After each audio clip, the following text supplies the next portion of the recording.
everyone. No one's here yet, but as usual, you all can who's coming here in the future. Probably go about 5 minutes in. That's where these talks tend to start. So I'll just hold down the fort until some people show up, and we'll go from there. Sound good? Cool. Great. Very wonderful.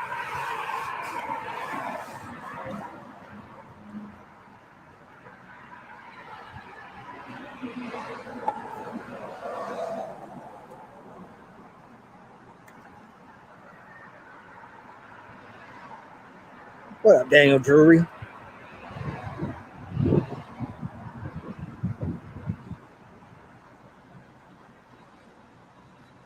So I lost the edge and the motivation of what I was going to talk about earlier because I couldn't catch a signal.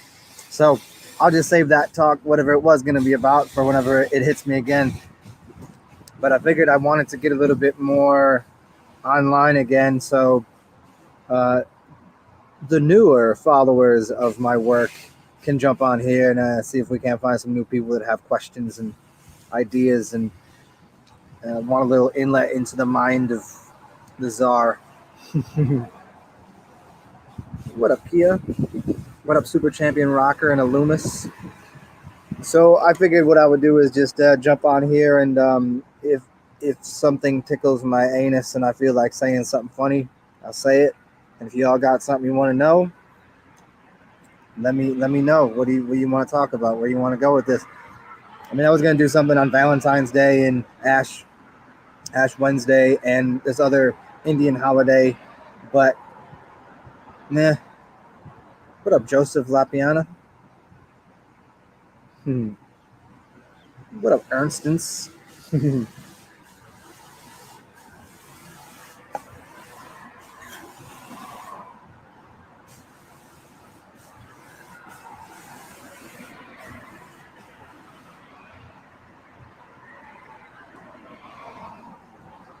Kind of shiny out here.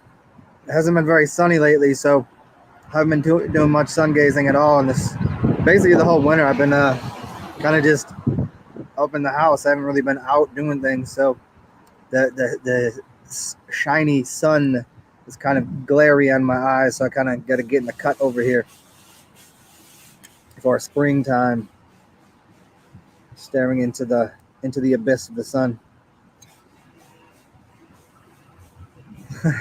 Brad Milligan, how do you choose a path? Close your eyes, flip a quarter, throw some stones. Usually they say if you flip a quarter and you have two choices, you'll know what you want to do before the thing hits your hand. If you say, "Oh, I hope it's not heads, I hope it's tails," well, you know what you want to do. I think that I've done this talk a few times before, and I think specifically what you're looking at is there's nothing to choose. Like, you can always choose something else. You must maintain that thing. Like, I can make one choice for today, or I can make 150 choices today. I can make 150 choices today. I probably already made 25 to 30 different choices than what I had planned out in my head, because I wanted to go have breakfast or lunch at this place that I've never been before. And so in my head, I had mapped out, okay, I'm going to go here, then I'm going to go here, and then here. Well, took my bike ride, and I get to this place, and it's not open.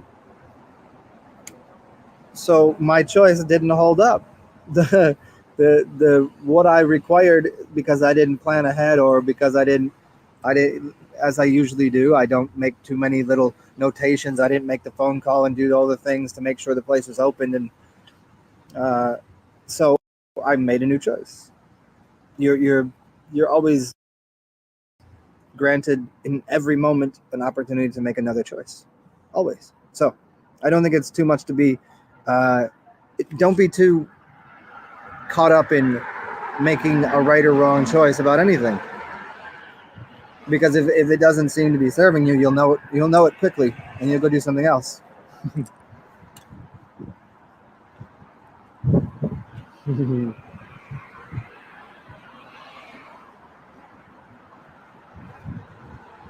Loomis, do we come out of the dark ages? I think the dark ages just have to do with more or less the ability to create, the theory of darkness is you have no, there's no say in the matter. You don't know what's going on. So you're created.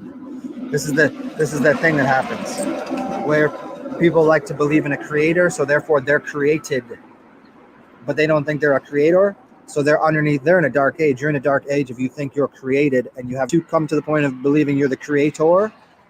That changes everything. So you are creating. So you are as God, or as whatever you want to call it. That is part of the creation as well as pushing into the creation.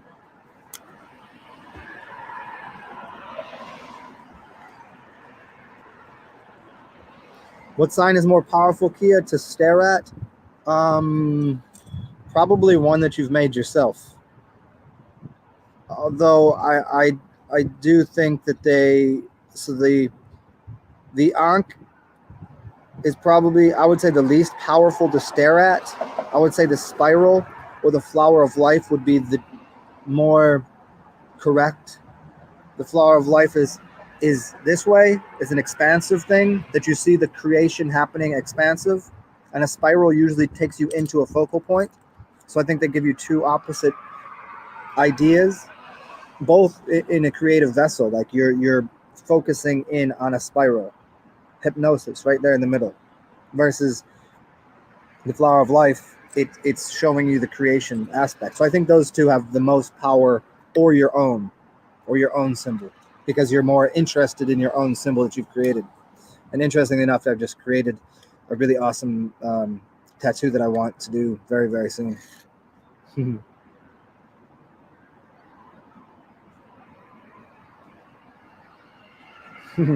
Electric Towel, How to Dream and Dream. Yeah, that is it.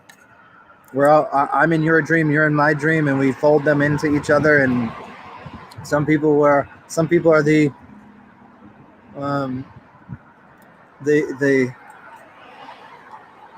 I would say some people are the characters in your story, and some people are just the background noise, and some people are part of the larger dream that you're dreaming, the story you're telling, the story you're creating.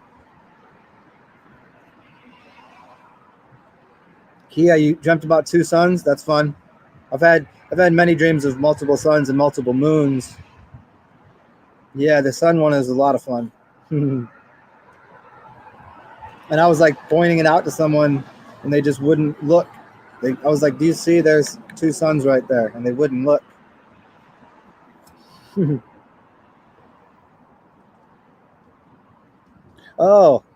Oh, Brad Milligan, someone needs you to pick, or you lose one of the opportunities. Whoa. Well, you can always just go like this and go pick neither. Or have somebody else choose for you and just say that's what it will be. The thing about using a coin, you kind of just like leave it up to chance. And if you let somebody else do it, then you can kind of hold them responsible. And that's maybe not that good if you're kind of the person like, oh, I shouldn't have let that person choose.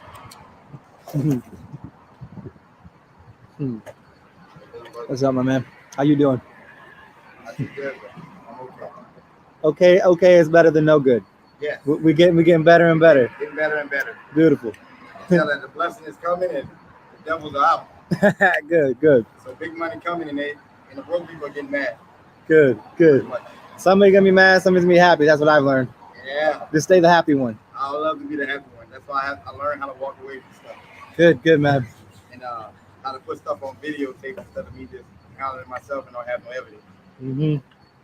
So Cheers. to the punch and a lot of them don't like it. Cheers, man. Good.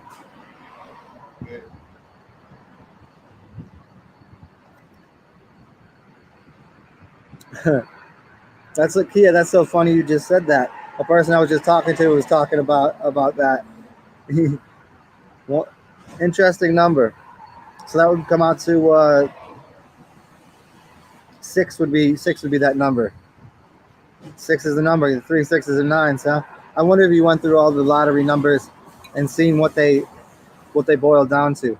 How often there were 3, 6, or 9.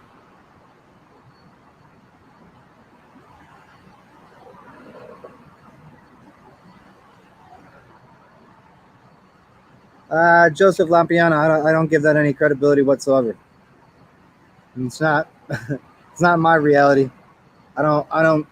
I don't invest energy into such low level ridiculousness. If it was on the TV, it's 100% a lie, anyways. They, there's what have you ever heard on the TV that is there's even an inkling of the truth in it? So no, I don't. I can't. I could barely even read that. It's not even. It's not even in my projection. Okay. Yeah, I do love walk more. I have a walk down here. So I can do all of my physical. Ha ha ha ha ha. Okay. Soren's garden. Oh, okay, because I'm actually right around the corner. Okay. Yeah, magic is magic, man. See, the thing is, the precipice of going over to the side of creation, of creating magic. Before you were underneath the guise or the guide of. Cheers, man. Take care, buddy. Thank you, brother. Good to see you. What's your name? Zen. Zen. I'm Knowledge. Knowledge. Good to meet you. Oh, yeah. Good to meet you. We're going to see each other again. Beautiful. Beautiful. Have You a blessed day. too, man. So the bit about magic here. So when you're on one side of magic, you just accept things as, oh, it's God did it. You know, that whole, well, that's just the plan of the universe. That's God. That's even people into things that don't have to do with religion. Even spiritual people will always say, oh, the universe will take care of it. Well, then no matter what happens, good, bad, or indifferent, you don't feel any accountability for it. There's no like, well, that's just what happened. But then on the other side of the magic, that means you need to be in control of all the dips and thongs and switches and all the things in the how you're steering the ship, how you're playing with the controls. And so and the thing is, when you first start doing it, you don't know all the controls. You don't know all of the dots and the lines and the here can I adjust this. You don't know that. So things that crop up, you take more responsibility for. You go, oh damn, did I create that? And so that it just is just the beginning of magic. There's always those little humps in the road, and it has nothing to do with those things would have happened anyways in your life in the past, but you wouldn't have said, oh, did I do that? You would just go, oh, that's just what happened. Now you go, oh shit, am I doing all of this? Did my man Knowledge just walk up to me because I created him to walk over into my, did he sit there because of me? Did I sit here because of him? A dude that I was talking to? Never met him. So is that magic on my part and his part? Is that a simultaneous magical thing? So that's the as I started this earlier when I was saying that the path of the created or the creator, like you're both, and getting into the ship, getting into your body, getting into your knowledge, getting into your magical birthrights of creating out of your consciousness. It's just little bumps along the way of, okay, the devil's in the details. You need to make a little more, this is why you use sigils. This is why you do things that are a little more, maybe create a grimoire, make it a little more intense, maybe have more intense. Your intentions are your intents. So the more intense and focused you are that you put into one sigil, the more exacting the results will be. I mean, you don't need to use a sigil, as I always say. It's always up here. But if you put it into a sigil, then it'll be a lot closer to what you want. You won't have to worry about the little, oh shit, I didn't think about that part. I want a new Ferrari. Okay, cool. Somebody gives me a Ferrari now. I'm gonna have a lot of problems because I can I afford the gasoline? Can I afford the oil changes? The insurance on that mother? Oh my goodness. Can I afford the insurance on a Ferrari? A brand new one? No way. You $150,000 car, the insurance on that a month, probably in the $1,200 to $1,500 range. I ain't got that cash, so all of a sudden I want a Ferrari. Okay, deal with it, right? That ain't gonna work out too well.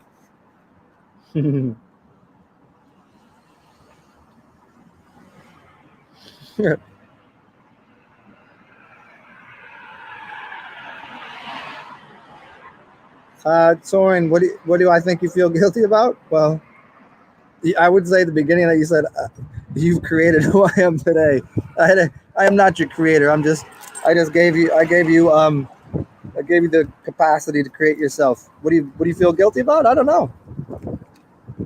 Probably what I just said about like not being able to have control over all of the diphthongs. But in time it comes. It's it's kind of like riding a bike or riding a horse. You don't hold on too tight. You kind of loosen up on the strings. Like in the beginning, you want to hold on and steer the thing, and you'll end up hurting yourself. You end up oversteering a horse or oversteering your bike. But if you loosen up even like driving a car, loosen up the handle on the steering wheel, loosen up the reins, and things flow a little more. You don't have to cross every T and dot every I, and over control is just as much as no control. What's up, Sean, man?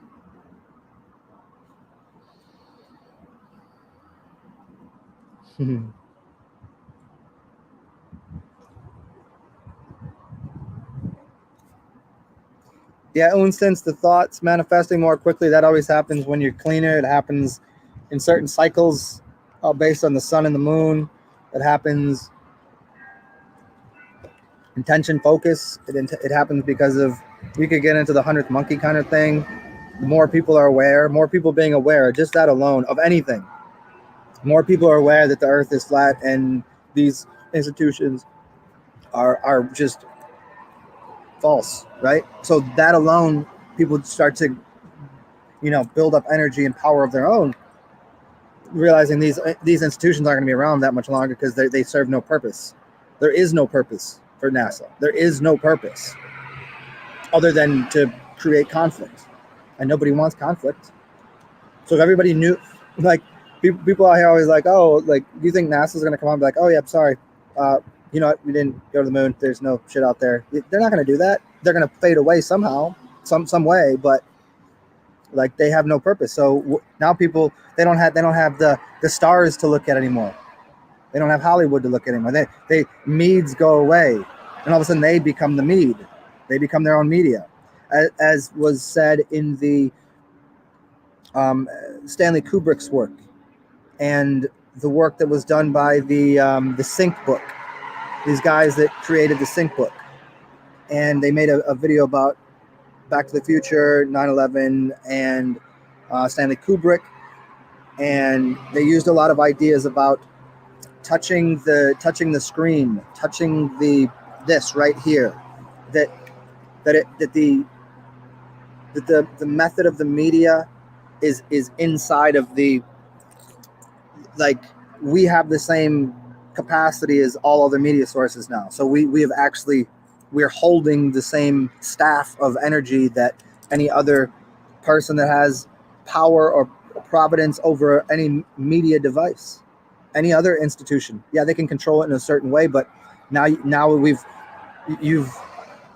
have it too. Your voice, your entity, your being, whatever you are, you have as much power as anyone else. It's a tiny little phone. Tiny little phone, doing the same thing as they do with tens of millions of dollars of studio budget in Hollywood. The difference is some people out here are absolutely 100% authentic and honest and truthful. And what you get from the media is a story. No, stories are great and wonderful, and they serve a purpose, and there's a place for them. But the relinquishing of all of that, like, think of all of the people that go into making things for NASA or that go into Hollywood. If they had to individually do it, could they do it? Could they put themselves on camera? Could they be authentic, or are they just a tiny little piece to somebody else's larger conglomerate of misinformation at times? Sometimes quality information, but again, it's always been kind of disguised through archetypes and disguised through lenses and mirrors. But getting back to that, the Sync guys, I can't think of the exact quote that I want to give you right now, but it's on the tip of my brain, and hopefully I'll find it for the end of this video. And it was Marshall McLuhan. It's a Marshall McLuhan quote, and it's just basically about what the media is, and how the connection between Kubrick and Marshall McLuhan, and um, what the real magicians in the media are doing, and now that what 2012 was and what 2020 is, and what these cycles are, and what we all are as magicians, and who the Mayans were. And the Mayan is the word mind, the mind, because the Maya means illusion. They were the illusion makers. Your mind is the illusion maker, and so you become creating the illusion for yourself and for other people too. And it just so happens that people are more interested now in a union of illusion, of something better, that they're not just, okay, well, they got all the power and control because they got these strong giant media conglomerate devices, and they're telling us a story, they're telling us the truth. And now as that starts to fall away, people are going, no, we want something better than this. We don't want the fucking crumbs from your table. We don't want the shit you're serving us. We don't want the vaccines that we know you're poisoning us with. We don't want the GMOs in the food. We don't want that. We want an environment that's healthy and sustainable. And remember when I was a kid? Remember when you were a kid and what we thought the world was? That's what we want now, what we thought it was. Now we all growing up, all the lies and confusion and people who are trying to leverage assets for money and power and politics, and nobody wants that. And people are very much in droves, in union, in unison, speaking the same thing, because it's tiring to have these people that are powerless use and wield a language, a tongue, and a tone and a sound against you and against the whole human populace, because they're weak, because they're feeble, because they don't know what death is, because they don't know what true magic is.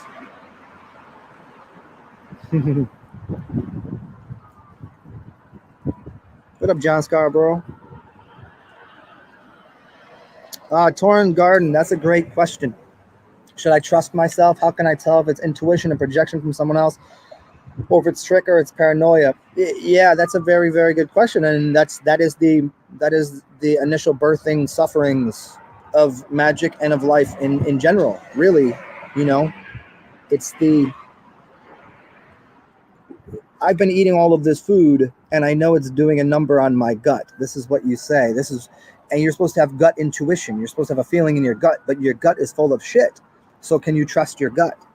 Once you've cleansed your gut out, and your bowels are in good order, and bowel is following your orders as the Most High, and Hanuman ain't running around, and you're sitting up here as Brahma, and you're telling bowel, I got you, what do you need? But I'm going to feed you well. Then things change. Then the gut speaks with strength, because bowel is not to be fucked with. But we keep loading shit into bowel, and he's like, I don't know what to do with all this shit. I got to put it over here. Now you're a fat slob, and your temple is destroyed. It's falling apart. It's in ruins. But what would you do? You would clean it up, and all of a sudden, when Baal says something, then you go, that's correct. Because Baal has just as much authority over this plane than the Most High does. It's equivalent, if not more, for Baal. But if you're giving Baal bad information, misinformation, meaning the food, meaning what we're listening to, if you're listening to the news media, if you're listening to people that are full of shit, you're feeding that all into that. You're feeding it into the complexities of, you're making everything more complex. But simplicity says, what am I made of? I'm made of water, oxygen, a little bit of earth. Now, if I stand on my square, circle myself, my consciousness, and say, I am in agreement. I agree with these elements which are me, and I am them, and I have nothing in the way of being that. Then I can take something as simple as this and I can go, is this working with my system?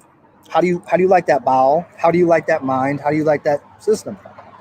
And then all of a sudden you can have a better, because it is a minefield, because you've lived your life under tyranny of your mind. You lived your life under tyranny from the states, from all of the states, from the governmental institutions, from the media. You've lived under the fear, because they've been feeding you that to keep you docile and keep you humble and keep you within reason. So that's what you know. That's what your mind knows. So your mind reflects back upon that. And until you get all of that out of you, what can you know? That's all you could know. So now you get in this position where you go, man, I feel different because I've cleansed myself, and things feel different now. And all of a sudden, these things that used to look good to you don't look good no more. And these people that used to talk to you don't sound right no more because you're hearing authenticity, and some people don't have it. It's just a little bit of an adjustment, and it doesn't take too long. You could go one of the best ways if you're dealing with anxiety of that degree, when things are kind of like there's so many things, like now all of a sudden you're magical and all of these things are going on in your life. Go get some needles put in you. You know, go see yourself a chiropractor. Go get a spinal adjustment. Go get a massage. Take all the money that you'd have been spending on shitty ass food and dog shit, and go and spend it on healing your temple. Getting acupuncture is one of the greatest things you can do. If you find a very, very skilled acupuncturist, you change the way you feel and think about everything.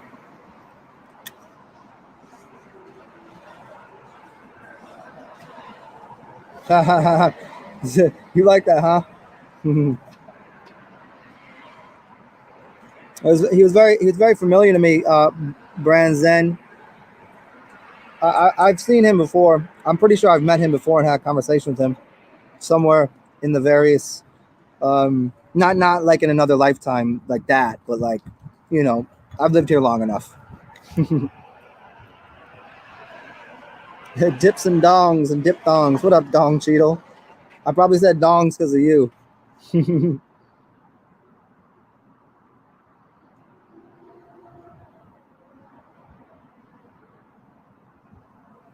Joseph Lapiana, you did the age urine and had good. That's good, man. That's awesome.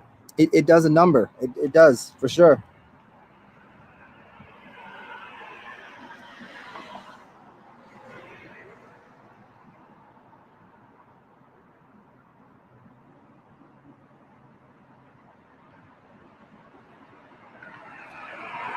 Oh, thank you, Sean, man. Cool.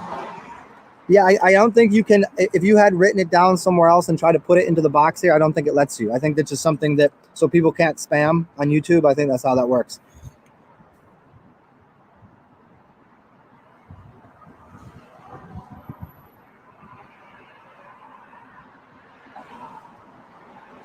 Yeah, Torrance Garden, you know, it's giving up control over your plans. You plan on an outcome. That's all. That's what you work with. You work with outcomes. You say, this is what I require. That's all. All of the other steps in between is not for you to decide. Here's how it works. What you'd call archons or archetypes, or the major, say the 12 around the one. Let's use this example as well. You can term these any way you want, and we're looking at bodies of energy or bodies of influence that are unseen to your eyes or your ears. They're larger conglomerate agencies of energy, which are, say, the 12 zodiac signs, or archetypes that you'd use, or archons. And they do your bidding for you. They'll always get you what you want, but for them to work for you and do the work for you, which they always will, to get you what you want is different depending on the state of your being, the state of your intention, the state of your literal physical body, because they'll work in your best interest. And you might think your best interest is something that it's not. There's been plenty of times, like I was just talking about getting a Ferrari. If I wanted a Ferrari, they'd be like, all right, we'll get you a Ferrari, but it's probably not going to come for 6 months until we're going to have to make sure that you do these other things first to get you enough money to make sure that you can pay for the insurance on that thing, right? So if they're really working your best interest, you ain't going to get that for 6 months until you have the capacity to pay for the insurance. But if you're out of shape and you're just a fool and you're just like, I want that thing, all right, fine, have it. All of a sudden you can't pay for the insurance, and they're like, well, that's what you wanted, right? You're just rubbing the genie. You're rubbing the lamp every single time. And there are all sorts of forces in the world and in the universe and in you, inside of you, that are working for you. And you could, if you want to look at this a little deeper, what you would say is you have trumpets throughout your body. You have what you'd call your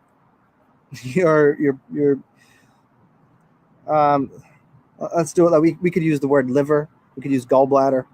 We could use chakras. Same thing. We could use energy points. We could use different names for different things that are literally emitting sound frequencies and energy. And some of these are blocked up. So if you say, I want this, and all of a sudden 3 or 4 of your signals in your body send out to the universe to these different energetic agencies that you want something, but one of them is real blocked up, they're going to have to make up for that. You see? But if everything in your body is firing exactly as it should be, if you're like Joseph and the Technicolor Dreamcoat, if you have all of your colors shining off of you throughout your entire system, then getting what you want is more readily available. Instantaneous objectification of what it is that you require or desire. But most people have like those things running around in their system, literally giant dump trucks full of shit. So we just had a party in New Orleans. Let me use this example. We just had a 2-week party, right? Everybody was just wilding out, throwing things everywhere, clogging up drains, drinking beers, eating rich foods, making a mess. Everybody wanted to. It was a good time. No hard feelings. Everybody has a good time. Just a big mess, right? And we got to clean up afterwards. Same thing in your body. So now, do you think anybody right now that really participated hard is getting anything they want right now? No, what they wanted was to go and have that party. So all year last year, they were saving up money and time and energy and getting 2 weeks off from work and getting on a plane and coming down here and going, this is what we want to do. And they blew their load here and they had a good old time. Now these next couple of weeks, they're repairing their internal environment as well as like their bank account and everything else that they just threw all over the place, right? But the people that live here, that worked hard, they got a big bank account right now because everybody that was just throwing their shit everywhere. Now the bartenders are sitting here basking. They're just like, whew, that was work, but now they got cash.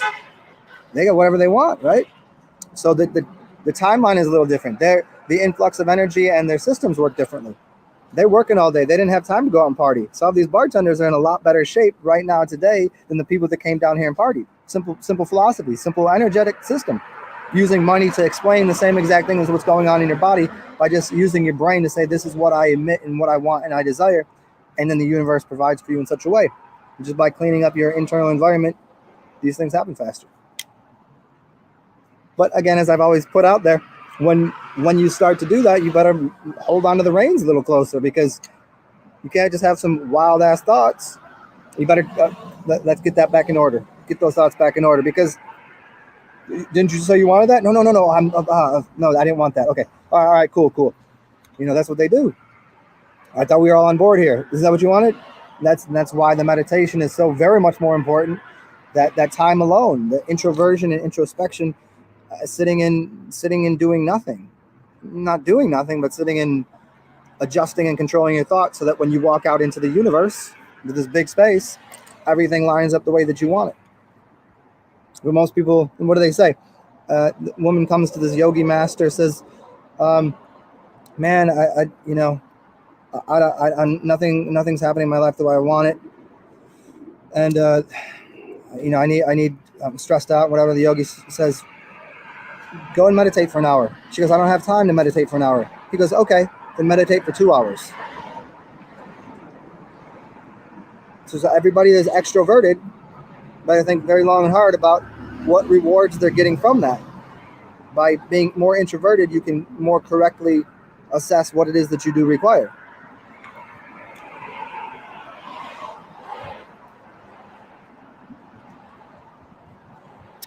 Kia, as always, there are no toxins coming out of the urine. They'll be coming out the back or out of the skin.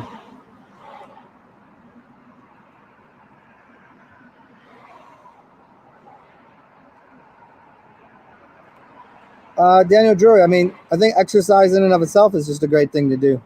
I think that in itself, living life is the perfect antidote. You ask what is how to overcome fear of death? Live life. There it is. Look at all these people out here that jumping out of airplanes and BMX biking over mountains and X Games and all this crazy stuff. They're living life to combat death.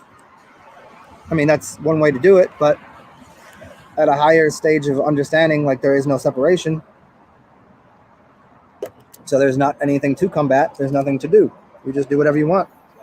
And, have good thoughts for yourself and everyone around you.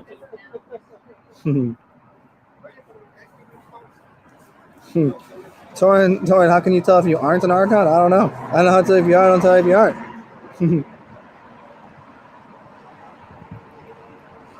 How can you tell if what you want is beneficial? I don't know. I've yet to figure out what is and isn't beneficial. I think you know to a degree. Like, drinking a gallon of gasoline, probably not the best thing. Gallon of fruit juice, probably a good thing. You kind of just, you play inside of that spectrum.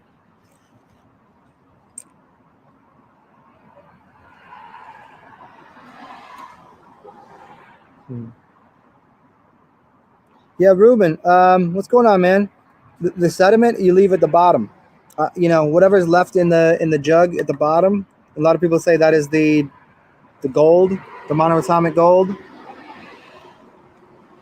So I would say just do a little more research on that. I've been explored it too much. You could try putting some under your tongue, see what happens. I mean, what's the worst gonna happen? Go back in your system, get rid of it again, you know?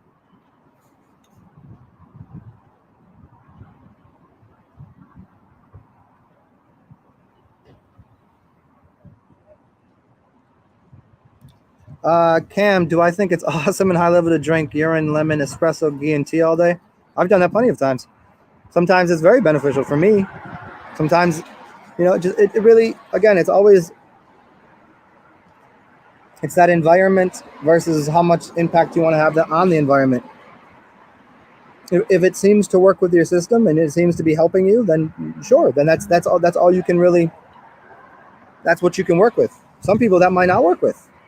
Somebody that's been on a horrible diet their entire life, that might be awful. They might be going through a lot of pangs, healing pangs, and but for me, those things work well for me.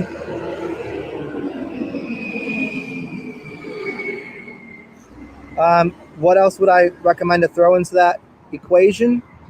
Again, I like to balance out my mind and my pH with substances. Sometimes the substance is just oxygen. Sometimes it's just breathing. Sometimes it's water. But then whenever I'm like, I'm out in public and I'd like to adjust my tolerance for certain things, have a little bit more energy, expression, maybe I'll find espresso. I want to, I'm a little tense or something, cut the edge, have a glass of wine. These substances are at our disposal. This is the purpose of this planet. This is the purpose of living. It's not to not consume anything. You're here for a reason, and it's to enjoy these things. Life is about the highest order of good is joy, right? So find these things that elicit the proper energy in your system. Adding things to that, whatever I would go through for you, I would say find the colors of the juice, the colors of the rainbow. Go through the colors. Maybe one day what you want is more red in your diet. Maybe you want to be more fiery. Maybe you don't have a lot of energy. Maybe you're feeling little blue. Throw some yellow in the mix, right? So you got the lemons, or maybe you're too fiery. Then maybe you want some blueberries, cool you down. Maybe you want a cucumber, cool as a cucumber, right? So these kind of things, and into it a little farther. Like wearing this changes me completely. The clothes you wear are absolute energetic expressions of what's going on inside of you as well. So you can use clothing to adjust. You can use aromatherapy.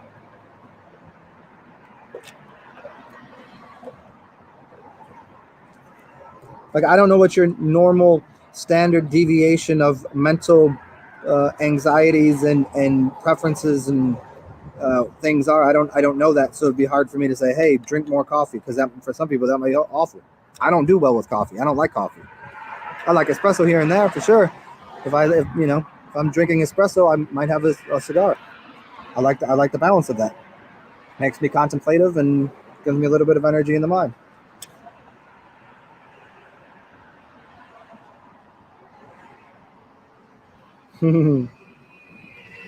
Yeah, Torin, that's a tough one. Maybe adjust. Find some things that are depressants for you. Maybe things that would calm your mind down. There's certain substances that will do that. So look into different aromatherapy oils that will be beneficial for your like peppermint might be too enlivening for your mind, so you want things that are going to dull your mind. Look into things that will do that, but there's a lot of oils that will have that effect on your brain.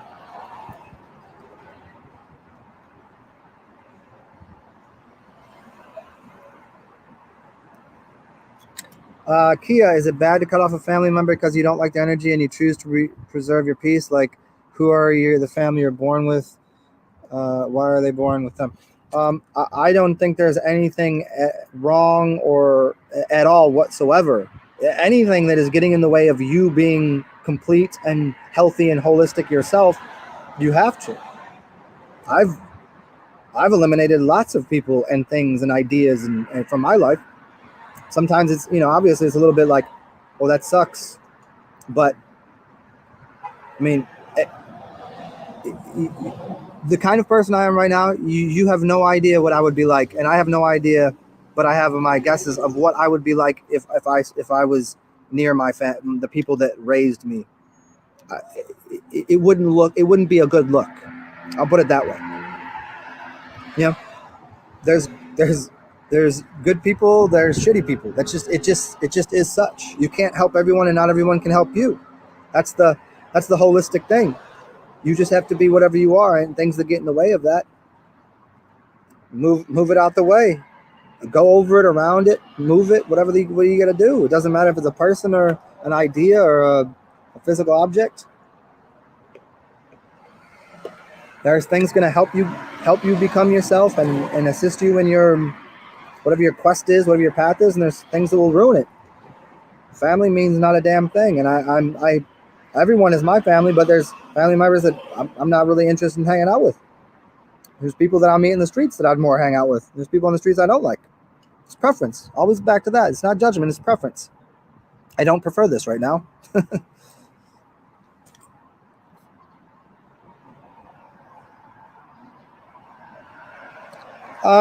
Ruben, I would assume you're probably at the point where less alcohol is probably better, because alcohol is not necessarily going to be a thickening agent for the hair.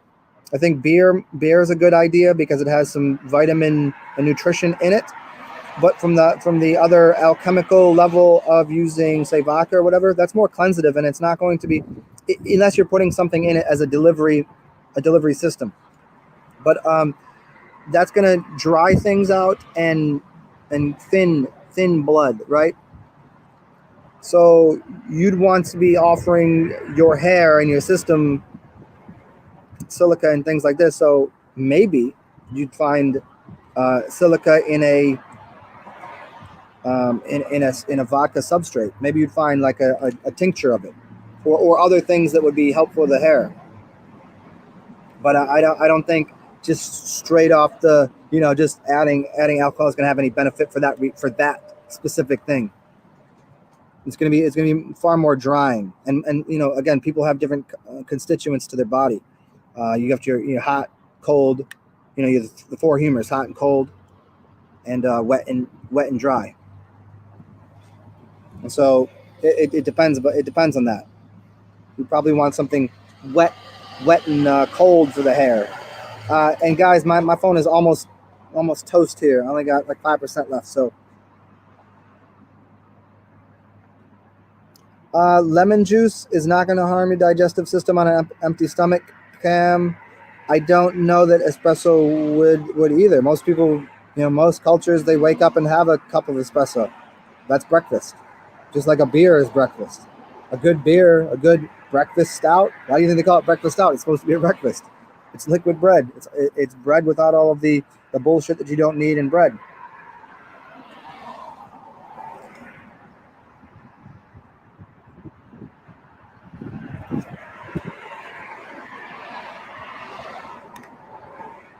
Yeah, Torrin. I mean, selfless devotion, man. I mean, that's, how can you no one can have selfless devotion. It's silly. You have to have a self. You always have a self. Call it selfish devotion.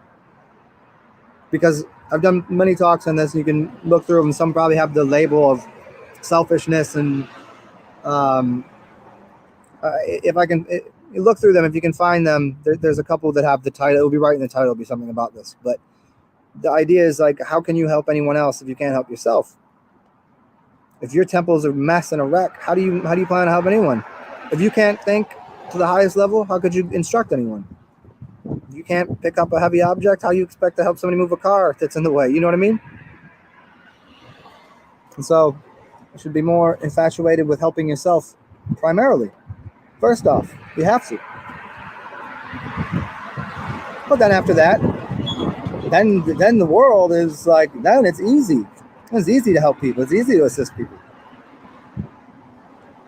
But people will find themselves digging their own grave of unhappiness by always helping other people. I've learned this lesson many times. It happened to me recently. I tried to help some people, and it cost me. It cost me. I went out of my way for some. I always do this, and I've really cut back on it lately. But I was helping some people out. And it ended up, hurting my budget. So you just gotta take care of yourself first, and then it's easy to do. Rich people can loan out money, poor people can't.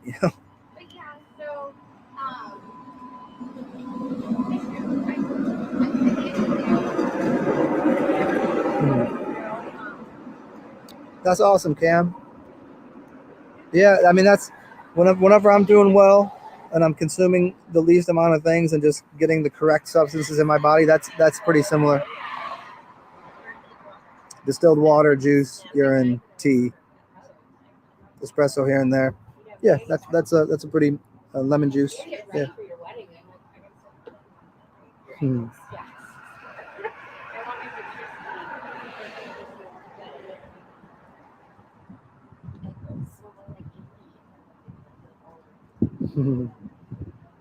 What up, Johnny K?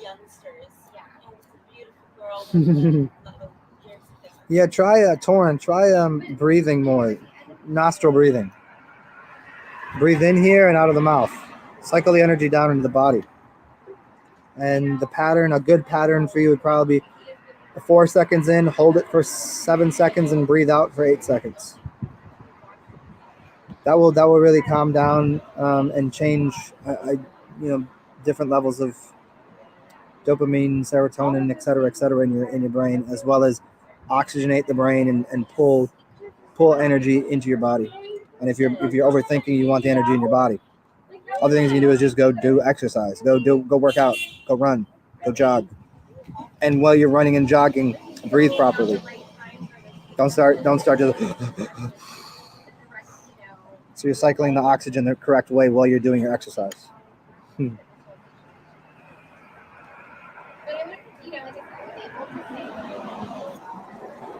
Yeah. Marijuana is the feminine plant and tobacco is the masculine plant. And again, y'all, my phone's gonna be dead in any minute here. So if this cuts out, sorry. I'm gonna have to charge this and come back on a little later. But yeah, so this is why you balance out the feminine with the masculine. So you roll a spliff, marijuana and tobacco. And tobacco is gonna have to be obviously not sprayed, et cetera, et cetera. And there's other elements in plant life you can add to it to give you different experience and benefits. I use both of those things very, very minimally, and use a lot of other plant life as the hardy version of whatever I might ingest. Mugwort, et cetera, et cetera, et cetera. I mean, I did a video on it, and in fact on my my Instagram page a while back, I did a whole series on what plant life I used and how to mix it for just daily ritual smoking.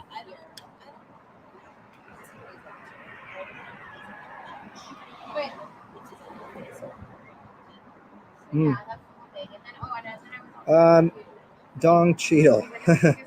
Is destruction inevitable? So, I that's a word I could play semantics with, you know what I mean? You just have to say Shakti and Shiva. You have to pull things apart. I mean, if you want to knock it down the way little kids knock down Legos, you could do that. But And my phone's gonna be dead in like 30 seconds, y'all. So I'm gonna close this up and I'll come back on in a little while. So yeah, thumbs up or whatever. And for anybody in the future, you can always hit the donation button and keep my phone alive so I can do these things longer. But I'm gonna go and charge this. I'll try to be out here in like an hour, y'all. But this was fun. Hope you guys liked it. Yeah. Yeah, 4 ins, 7 hold, 8 out. That's correct. In the nose, out of the mouth, buddy.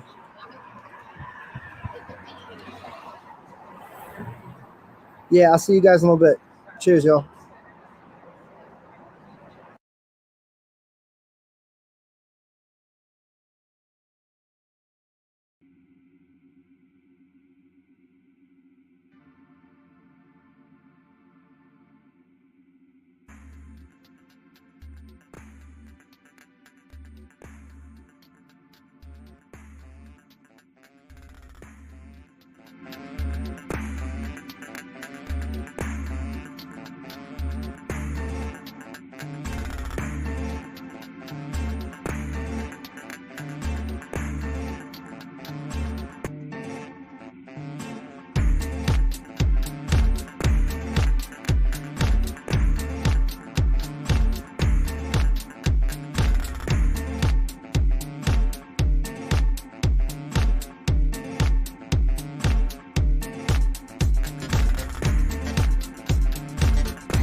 So I can suggest just skip ahead to about 5 minutes before I start talking.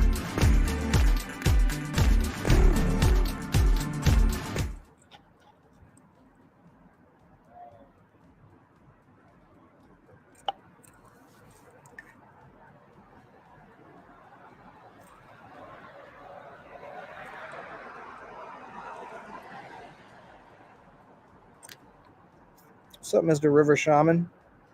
I'm not quite too efficient in decoding what appears to be Russian.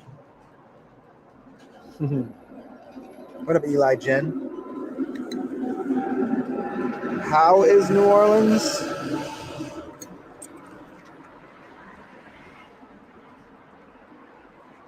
Things going on. Streetcars moving. People recovering from Mardi Gras. Ash Wednesday, so you got some people with the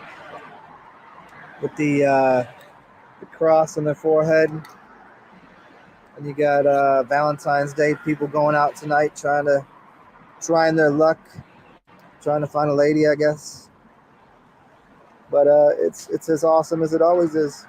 Greatest place I know of. One of the only places really to live. It's magnificent here.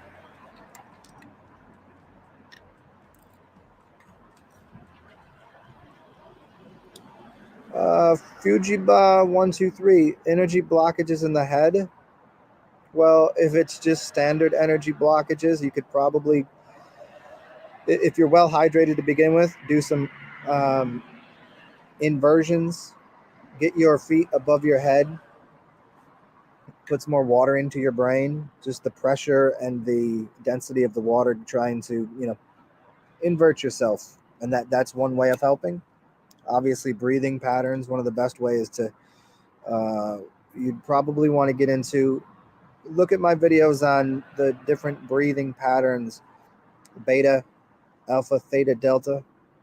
And there's 4 different breathing patterns. And so you'd probably want to be breathing in the nose and out of the nose. So you have mouth breathing, which is delta, mouth nose alpha, nose theta. I'm pretty sure. It's been a long time. I didn't. I don't remember which direction they go, but it's either bat D or D tab. I just forget which cycle it is, because you can breathe starting here and then around, or you can start going the opposite way. But energy blockages in the head, handstands, and proper breathing, probably the easiest way to go about it. Or you could do, there's tapping. You could tap on the back of um, your cranium, where your spine connects with your head, with your skull. Just to the left and the right side of there's 2 spots, kind of where those indentations are. Those are decent spots to move energy around. Just 2 fingers tapping. That's helpful. And depending on where you feel, like if you literally feel a blockage in your head, like there's just a pressure, a density, you can look into a little bit of phrenology, or you could just really get into, just finding where it is in your head and finding a point on your hand or your foot, reflexology points. There's reflexology points that can help open up pathways. There's a lot of people that when they say blockages, they might mean different things. If you just mean energetic or thought blockages, find a looping pattern in your brain of something, or if it's like you feel some sort of pressure. So there's a few ways.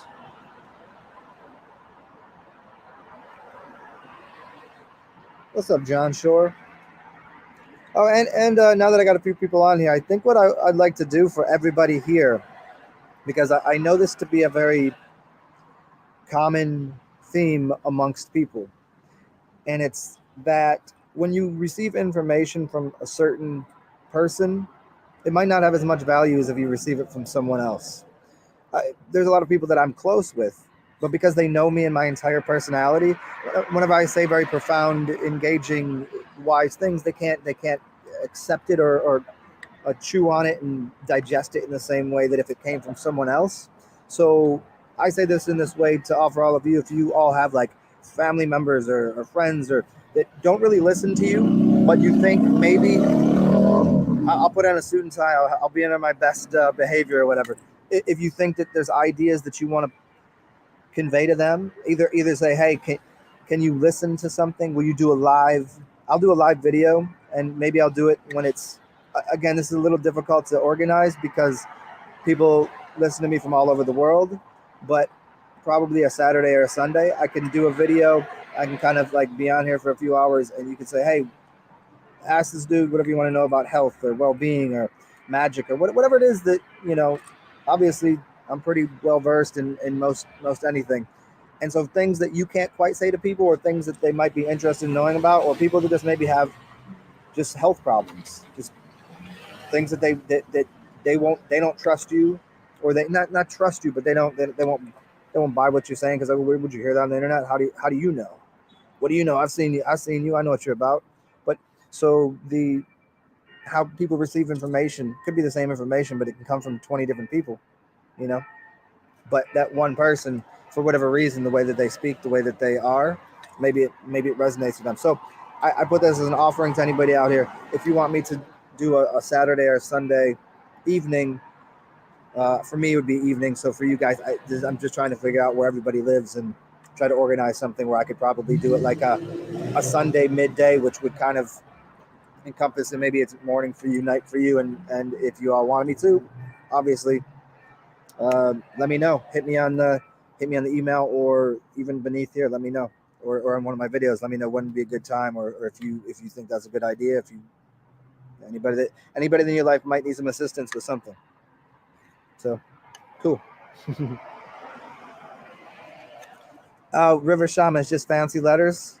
I'm still going to decode it. I'll figure out what it says somehow.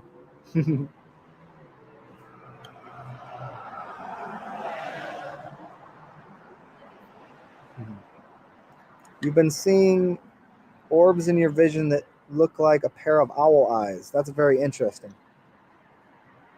I've never had. I've seen orbs and things, but I don't know about owl eyes. Hold on one second, guys.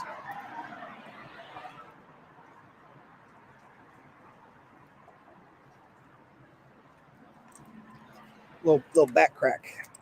Yeah, I don't know. Dimension extensions. That's really awesome.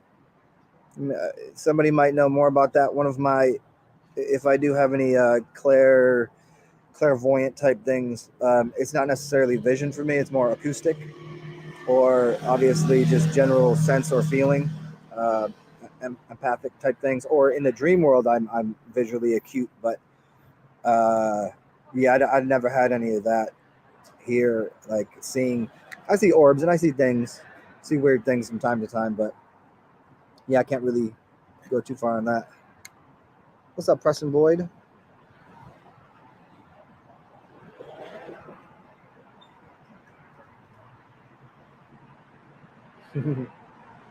What's up, I know Jack? It's good. That's funny. I might have had mites at my house before.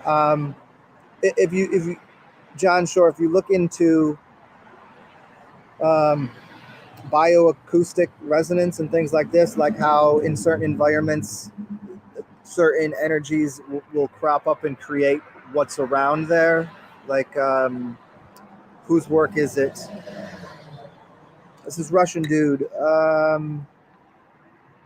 Just look up bioacoustics and man, I wish I wish I could remember his name. Anyways, he does this whole thing on how something's cut down in the forest. It's all an acoustical property. That if say owls were removed from the forest, that the other animals would come in and make the sound that the owl was making, so it would balance out the acoustic resonance of the area. So, in the sense of having mites, what might that be? I don't. A change in, maybe you have a new. Honestly, maybe you have a new product in your house. Maybe there's a new sound in your maybe an alarm clock. I don't know. It could be a lot of different things. Maybe something that needs to be removed. Maybe just something as simple as an odor that's being put off by something that you're eating new. You know, obviously fruit flies come around if you're eating certain kind of fruits, right? But there might be a specific smell that's coming off that's creating that from an old pair of socks that are. It could be just about anything. So I don't know specifically. But yeah, speaking of that, the cleaning of it, you could probably do some organite, create some organite.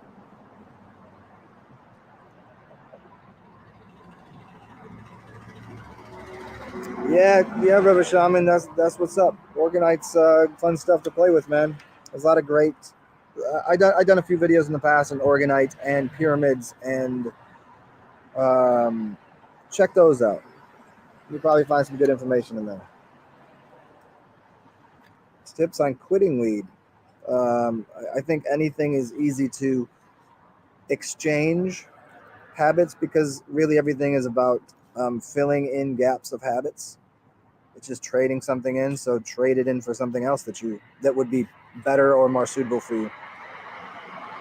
Specifically, I mean, that becomes a very long conversation about why do you smoke? Do you relieve anxiety? Is it for depression? Is it for a million different things? So that kind of plays into it. So would you replace to get are you filling up time? Are you filling up a space and how you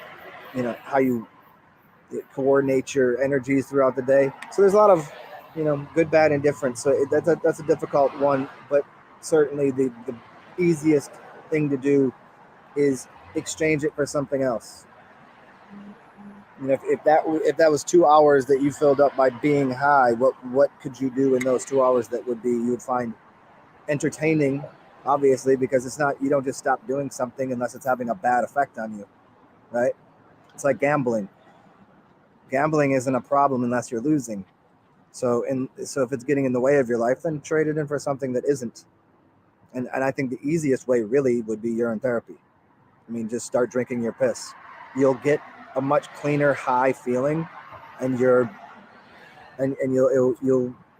relieve yourself of anxiety if anxiety was a problem. It helps with depression, and you won't feel the need to, because you'll be like, "Whoa, this is bright and clean and shiny, and everything's fun." What up, Jake Dyer? Yeah, I figured I should get back on here and get back into the having a little bit of a rhythm to getting on here helping people out, because sometimes I need that introspection myself, and the um, becoming a little introverted and just dealing with my own space and whatever. But now I'm back on here and getting a little bit of rhythm and flow with this stuff. Yeah, John Shore, the alternate nostril breathing is a good idea too. I mean, that's choice too, whether you want to breathe in the nostril and then breathe out the other nostril, or breathe out the mouth. It's going to have just slightly different effects, and it's just to play around with that. And that was for, um, yeah, the blockages in the head. You're going to balance out both sides of the brain. So you'd be here and then here, and that's going to bring the oxygen to the both hemispheres of the brain.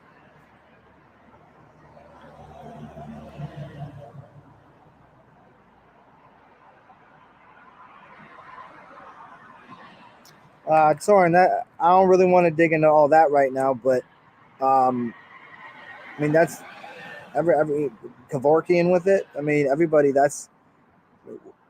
I've always said this anyways. Like everyone on this planet is slowly committing suicide.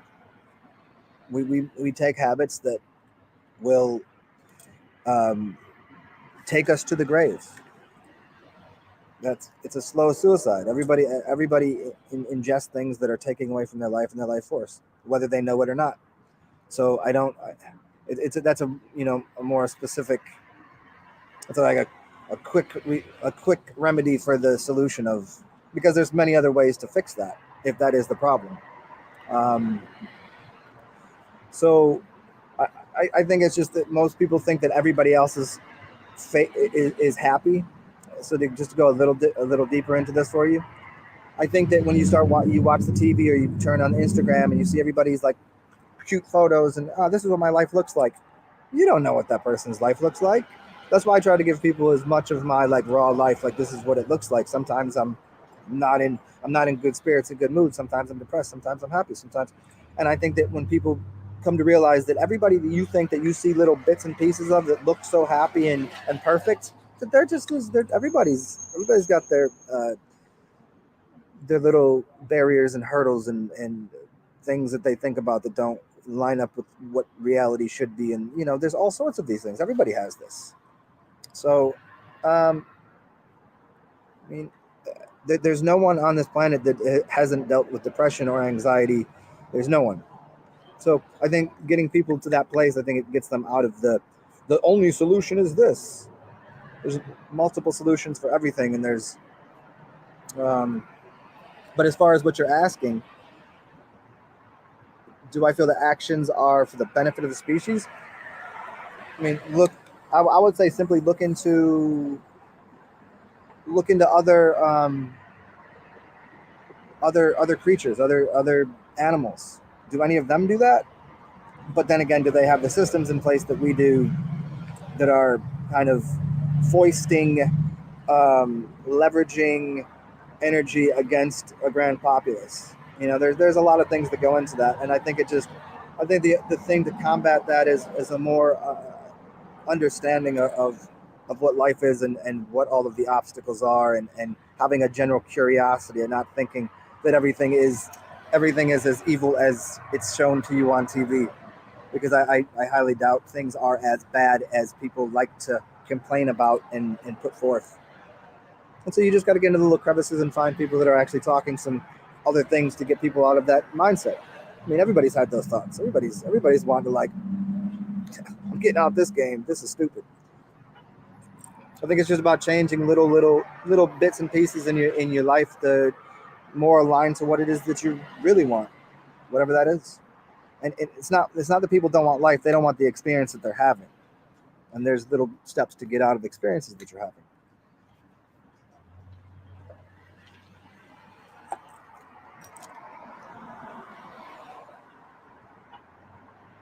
What up, Samuel Blackburn? I've been splendid. I just went through some.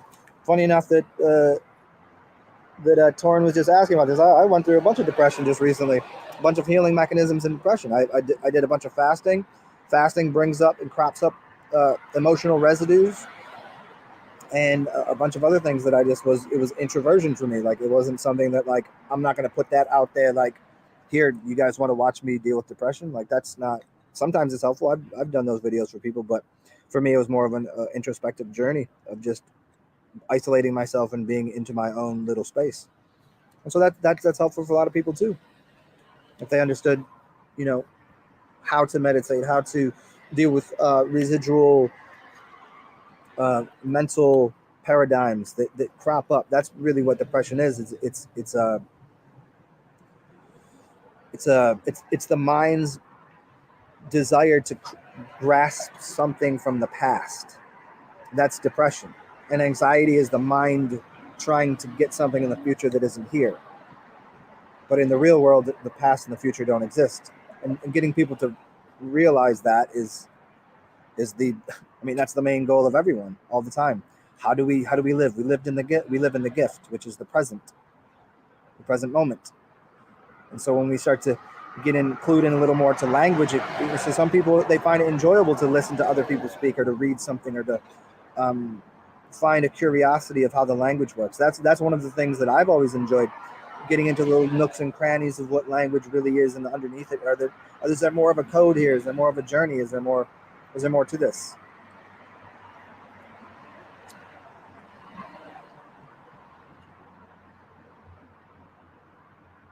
Torrens Garden, the species does not favor depression for its survival. I fully disagree, Torren. Without depression is deep rest. If you go and you do a bunch of exercise, if you go and do have a lot of fun, like right now, I did this video last year on called Mardi Gras Magic, I think it was called. And it was about depression. And what people do is, by spending tomorrow's paycheck today, they put themselves in a debt to energy, in depression, which is good and dandy and fine. Cultures do this all the time. They're just spending what they don't have. And that's what depression is. It puts you into a deep rest, which also causes you, if you're very highly intelligent, and not even intelligent at all, but to do what animals would do, animals become depressed and they stop eating and they drink water or dry fast. And so that's their depression. And then that cleans out everything that was causing the depression, because the depression is to push something into something. And so what you've had is an energy pushed into you that you need to get out. And to get it out of you, you take a nap. You can deal with it in the dream world, in which that was my last. I dealt with a bunch of stuff in the shamanic dream realm. Like, that was very intense, which is, residual occurrences of other energies. And that's what depression is. So to say the species does not favor depression for survival is no, that's not true at all. It does.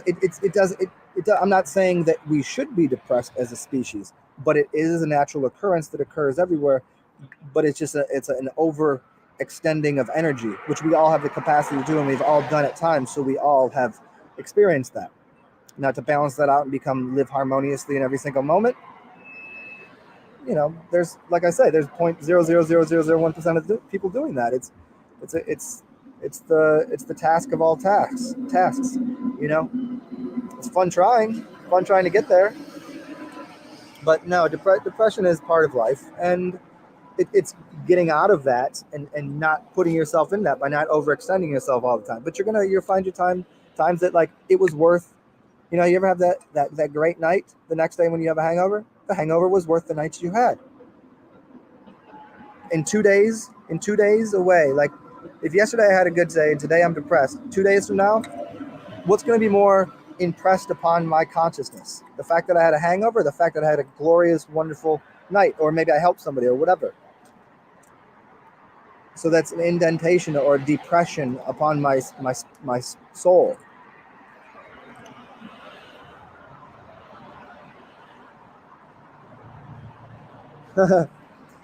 I know, Jack. That's funny. Yeah, a fake PhD for people to listen. Well, I've listened to enough people with PhDs. You could. I got a video out there. It's called Zen PhDs. Check that shit out. Hmm. I took all the classes. I read all the books. uh, yeah. So and I know, Jack. Um, I think I covered the depression is not normal though. I think it, while it might not be the healthiest of things, it produces health. And saying it's normal, yes, it's normal in the fact that everybody experiences it. Is it the healthiest thing? Probably not, but it serves a purpose.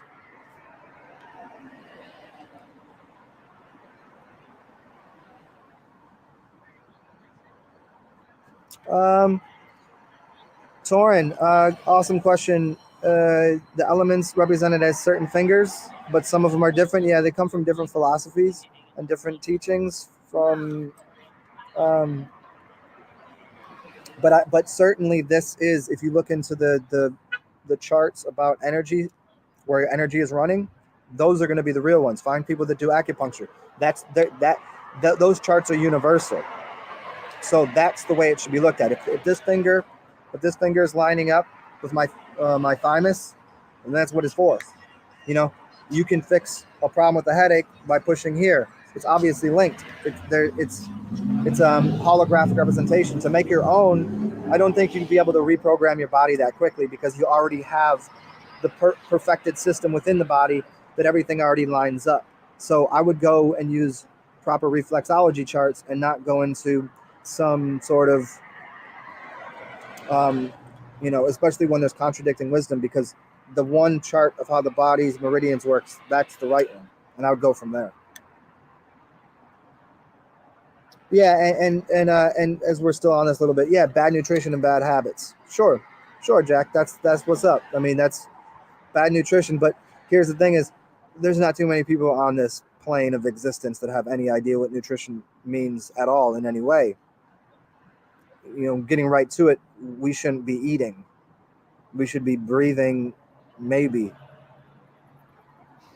we should be children of the sun, the prana, the chi, the electromagnetic universe that we live in. The first thing that we did, we start anything that we stick in our mouth and have to chew, we have to digest. And as soon as we start digesting something, it means to split the joke. Jest in joke, the joke is digestion. I'm doing this. You're splitting it.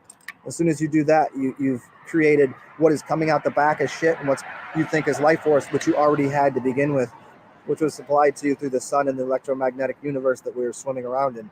So obviously, as I always take these things to the nth degree to try to explain a very simple concept and make it a little more complex for simple people, to confuse them slightly, to get them engaged and make something that's very complicated very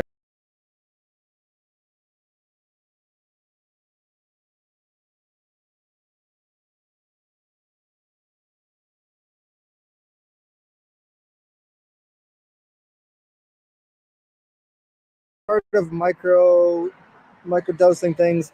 I never heard of the thing called telepathium. I think that's awesome. That's a hilarious. I'll look it up. I dig it.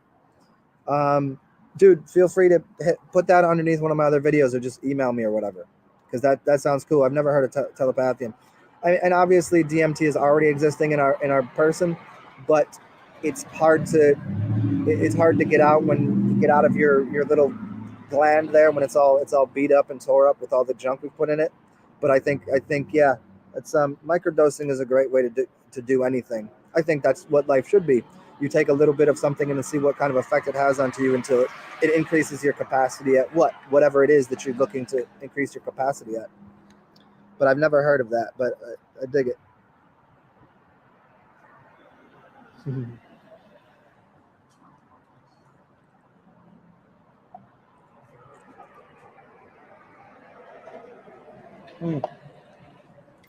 um Torrens Garden, I'm at 514 right now. Should we create our own individualized chakra colors or elements? Again, I think there is a universal principle that was underneath that. But if it would help you, then yeah, if it would help you to say like right now, maybe your body feels like you're very green here and very blue in your base, and maybe that by drawing that out and using like color therapy or art therapy as you'd call it. I don't like the word therapy after anything. I think it's just life, and it's trying to find your way through the maze. But if you drew out those colors, then you could find what might balance you out, because everybody, usually goes by this: the reds on the bottom, orange, yellow, green, blue, indigo, violet, and it's built that way to the violet or the white flame above the head. Now that is correct, but things might be out of balance and out of order in your body. And by just starting where what you think or where you perceive colors to be, I think that'd be a great way to do it. I think most people, if they're being taught from base one, should stick within. But if you're so far out of balance that you see colors in a different way, go there, man. Because there's plenty of people that don't see colors the right way. They see different colors. So maybe for you it is something different. Maybe your body is built differently, and your body is built off your spirit because you came out of a different spiritual vessel than other people did. So I would go with that. So yeah, do that for yourself and see if your fingers, in fact, uh, draw it out, color yourself in, and color the fingers the way that you think it is, and send it to me. I'd love to see it. And then I can help you like figure out like, oh, here's some aromas that might help you, and here's some. Let's try to. If you want to do that, feel free. That'd be awesome. I'd love to see it. Samuel Blackburn, urine helps a lot. I've covered this a lot of times because people ask about this all the time. But remember, you have 32 teeth and you have 32 vertebrae in your spine. So your spine is connected to your teeth, and it's also connected to your organs.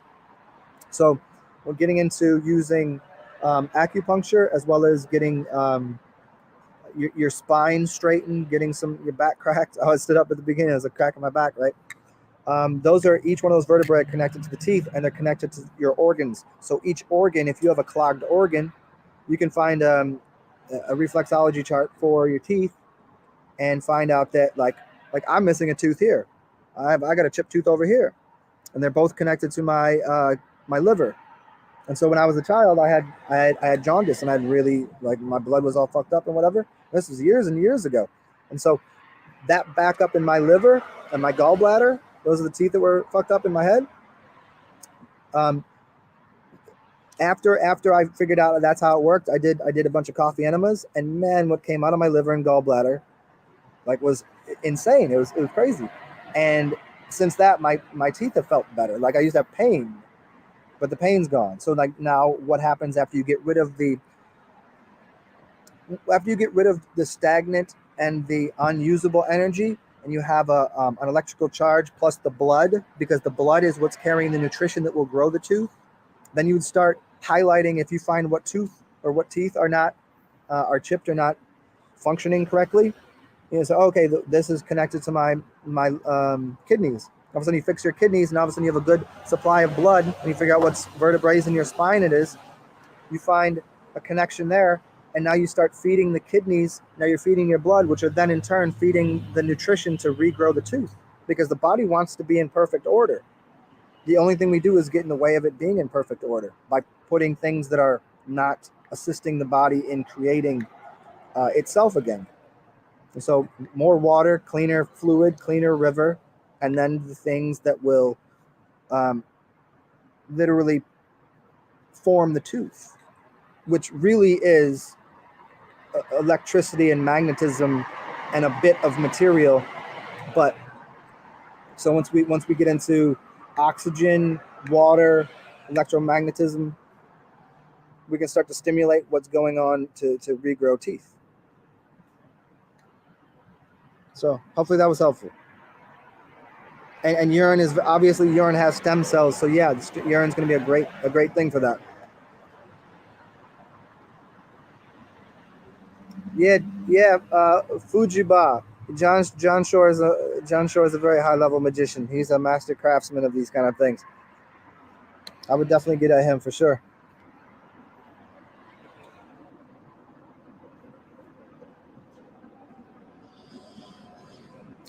Torrens Garden, how can we tell if someone's information is trustworthy when everybody believes their truth is the truth, and there's tons of versions of truth? So does that mean we create our own truth? That's a very, very deep, complex question that I've covered many times, Torren. I wish I could point you to the videos that I've specifically answered that. I don't want to go down that yarn right now, but essentially some people know their bullshit. I think the way that you tell though is it's a vibration and a knowing. I always bring it back to, what does it smell like? Just by smelling something, dogs can smell someone that's sick. There's dogs and there's people that can actually smell different diseases in people. The nose does not lie. The nose knows gnosis. Again, so I think someone's aroma will tell you plenty, because their aroma is part of their aura.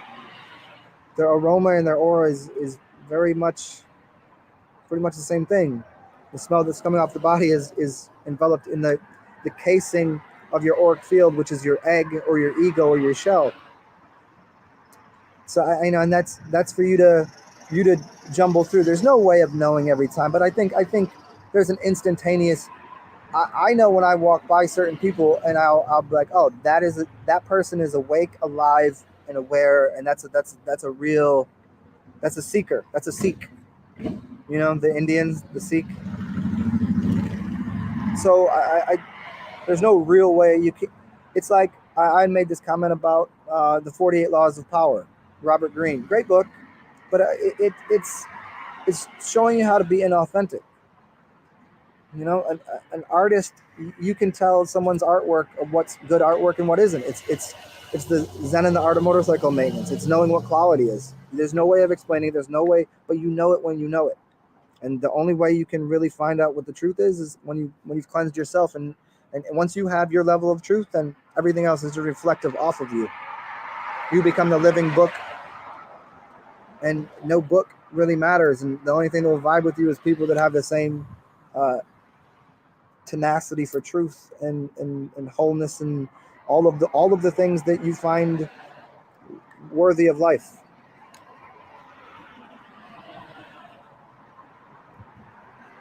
Dimension extensions, that's awesome. Those are all excellent things. Black obsidian, moldavite. Moldavite's heavy duty stuff, man.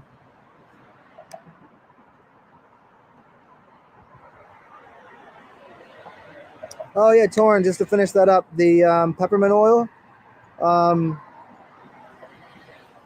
Peppermint means to pepper the mind. Spearmint means the spear line. Maybe you want to use spearmint, but again, these are things that are usually going to heighten awareness in the mind. And off the top, I think you'd probably want to use something like myrrh. I think you'd probably just want to go right to what this says in the Bible. What do they always put in the temple for meditation in the temple? What are the two things they use? They always talk about myrrh and so, like, you know, hippies always wear patchouli, right? Patchouli, myrrh, and what's the other one they always use? I think those three would be really good things to use because they're earth, they're brown. What you're looking for is brown, earthy things to ground you. So you want peppermint is too up here. You want something to grab. See, like, you hear that? That muffled thing, that muffled tone. You want to you need a better muffler than what he's got. You know, you need to muffle down the brightness of what it is. You want to the mind. You want to take the peppermint and get rid of all of the peppermint. See, it's right there, peppermint. Boom. Brown, you don't really see brown, and just earth. You want earthy stuff. So yeah, look into those. What up, NQ? The Magus of Java. You ever read that? You know who the Magus of Java is?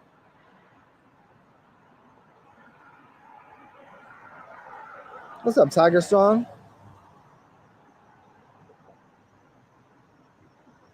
Jack, yeah, man. Well, it's only tasting like waste if you've been eating waste, you know, or you have some other, you know, organs that are really dispelling a lot of things out of your body. But the urine will become cleaner and cleaner, and it'll taste better and better until it's actually to the point where it's more. You'll become so aware and acutely adjusted to the quality of something that urine will taste better than water. Water that you get out of a faucet, you'll be able to smell the chemicals in it. You'll be able to sense the tin garbage, the metals, and all of the stuff. You'll sense that. You'll be able to taste it, and it will taste dry. The water will taste dry and hard. But when you're drinking your urine, it will taste soft and supple and round. And the water you're getting from your house will take on a cubic structure in your mouth. Think of all the pipes it goes through to get to your house. It's going through 90-degree angles everywhere. And it's getting all of these metal objects, which are probably squares, and salts and things that are cubes. And it will taste, and it'll be sharp, and it won't have a correct flavor. But then your body, which is a tubes that are like this, and it's compressing and creating the highest degree of filtered water on the planet, and it'll start to taste different. The only thing you're recognizing now about the taste and not tasting well is all of the residual occurrence of all of the damage and ignorances that you've done to your own body. But it will soon clear up.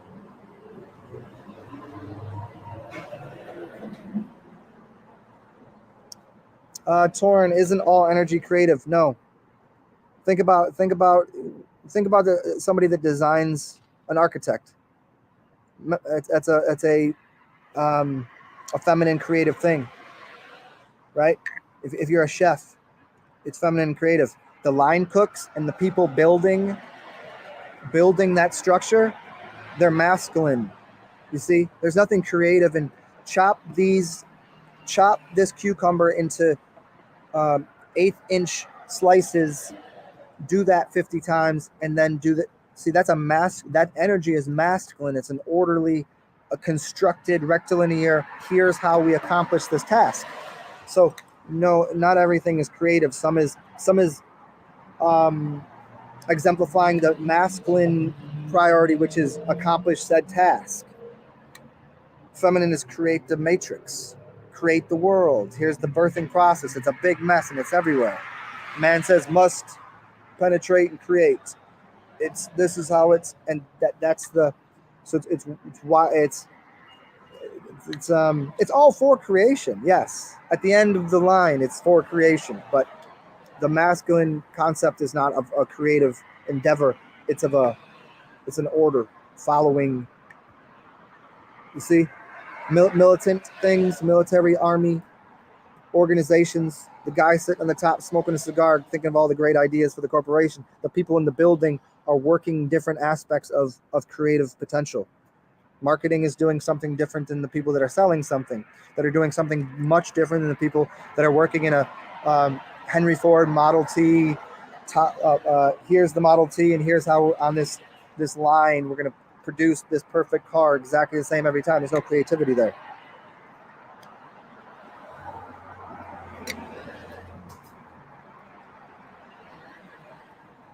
Yeah, the Fujiba, the gamma wave. Yeah, you know that video I did on that connected the fingers with the air, fire, earth, and water, with gamma breathing, with the elements, with the cards in a deck.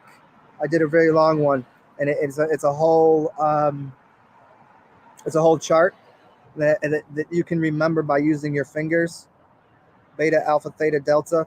That connects with these. That connects with the elements. Go check that video out. It's maybe like about a year ago I did it. I think it's probably just under breathing. If you can't find it, hit me up and I'll get it for you. Or somebody on here probably knows what the name of it is. You could probably open up another thing right now and see if you can't find it. What up, Rise Now? Yeah. Hey. Yeah, I should. But you know what? I feel good with what I'm doing. So if you all feel like I'm consulting all of you in this way that gives you all of this bounty of information, it's free source material of anything you need, and you feel that I've delivered any type of wisdom or enlightenment or just fun, enjoyment, I don't know, spend $20 to go to a movie. Hey, as far as I'm concerned, this is pretty good. This is good as Thor, man. Maybe not that good, but, and if you feel like throwing something in my donation box, it's always available for you. I trade energy. I work with barter system. I work with donations. It's bartering for me. What is all of what I'm saying worth? So yeah, when people do contact me, it's always whatever you think it's worth, and I'm happy to throw it out there like that. So I'm going to fill up my cup with the nectar.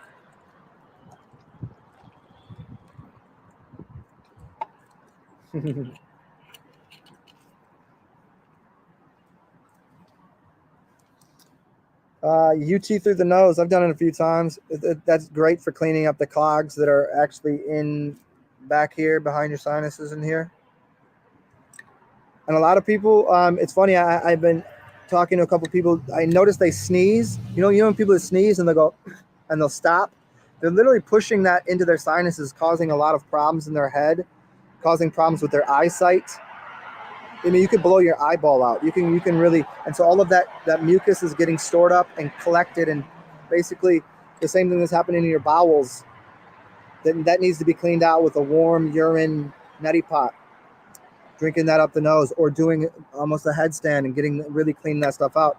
I mean, it's all connected with your eyes and everything, and you probably will get a little watery eye and might hurt your eyes a little bit. Like, not hurt them, but you'll know that it was in there. But that a lot of people really need to go the route of putting that up the nose.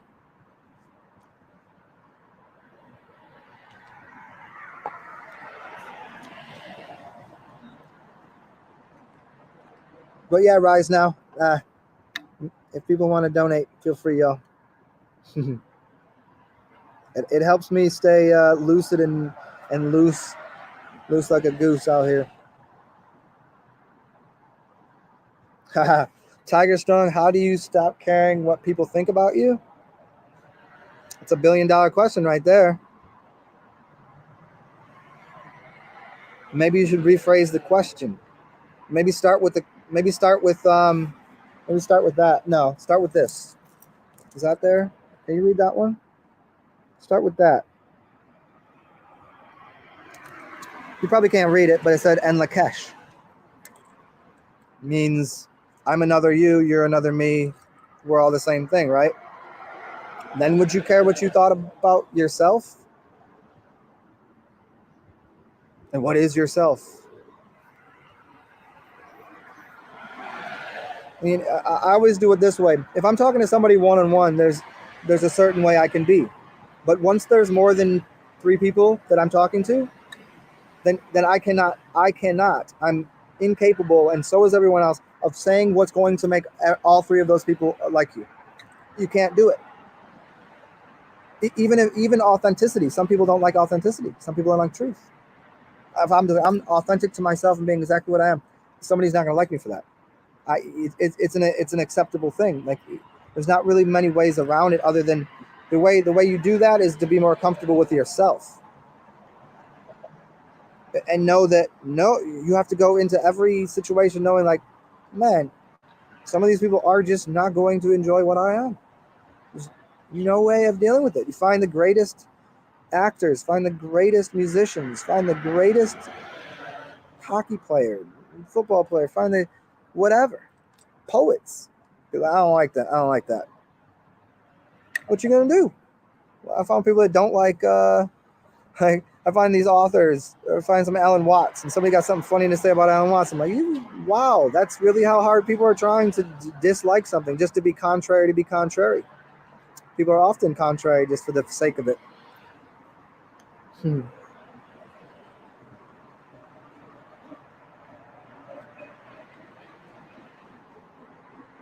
Yeah, not going to use your name. That's what's up. Sun gaze, hold your balls. Yeah, there's 3 things down there in your PC muscle, your taint, and your testicles. Or for women, it's a little slightly different, but there's basically 3 muscles down there that you can use. So when you're breathing in, what you want to do is hold that muscle, and when you breathe out, let go of the muscle. Breathe in, hold that muscle in the taint, and then there's 3 different ones, but for most people in the beginning, like, I'm not even very effective at it for myself, because I don't practice as much as I should, but it's just clenching that down there as you're breathing in to hold the energy, and then release it out, and that is actually going to release out more energy through all of your cells in your body. It's much more cleansative. Rise now. I hear you. I just went through some of that too. I think anybody that's really empathetic and in this in that kind of like feeling the what would you say, the because there is no time, but like more of the larger systems and the fake clocks that were made, and how people think there's rhythms and patterns to the universe, which there are to a degree, but I think there's uh, on the tribal level, I think there's more tribe now. Like there's more people now that are officially like putting their feet on the earth. Like, yo, this is our earth, and you know, we're here taking care of the earth. And part of that is like, man, that we just expended a lot of energy doing that. So you become back to the beginning of this conversation, that point of depression. When you put your feet down really hard and you stand for something, there's depression that occurs after that because you've exerted your energy until we get to the point of learning to cycle the energy through completely, which you won't lose energy, but you won't be gaining energy. You'll be a conduit for energy, which uses the earth and every other living system to basically play figure eights with the energy, like Medusa's head. Yeah, I know, Jack, and I don't think that meant necessarily with your hands to hold the balls, although that could be a possibility. That's not what he meant.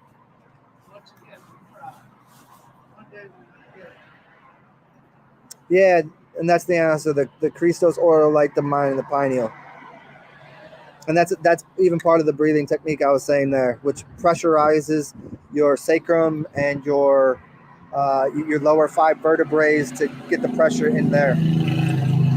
And this goes just as like I'm on this subject now, and I've addressed this many times. If you have dirty oil, it's not a great idea to be pushing it up your spine. So a lot of people that want to have this Kundalini awakening and they want their third eye to be cracked open.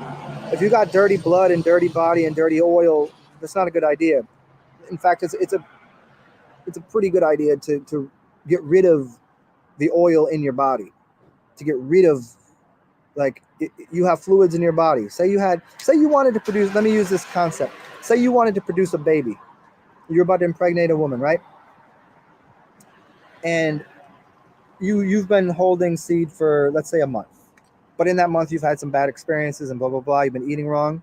Would you want to put that into the egg, or would you want to release that out of your body, release all of your semen out of your body, and then go, the next month I'm going to ingest light, clean water, and re-oil my body with clean, pure, ultra high grade, extra virgin almond, olive oil, whatever. Put that into your system, and then wonder, is that going to be a cleaner, more proficient way of producing life? Is the outcome going to be better? So this gets in everybody on this no fap, this hold energy. No, a lot of people are holding on to energy that they don't want, they don't need, and they're wondering, why am I having a wet dream? Why am I having an orgasm in the dream? Because life is an orgasm. You're not. The people get too wild out on this no fap thing. They're not understanding the complexity of it, because that's stored up energy of the homunculus, which is the life force, which is the miniature you inside of you, male or female. And you better get everything out of you and then put the good stuff in. Don't just start putting good stuff in. Everybody's like, oh, I'm gonna be healthy. I'm gonna go vegan and start putting all this stuff in their body. Unless you got rid of what was already in it, you're not helping it. You're not. You need to clean first. Yeah. Hopefully that makes sense.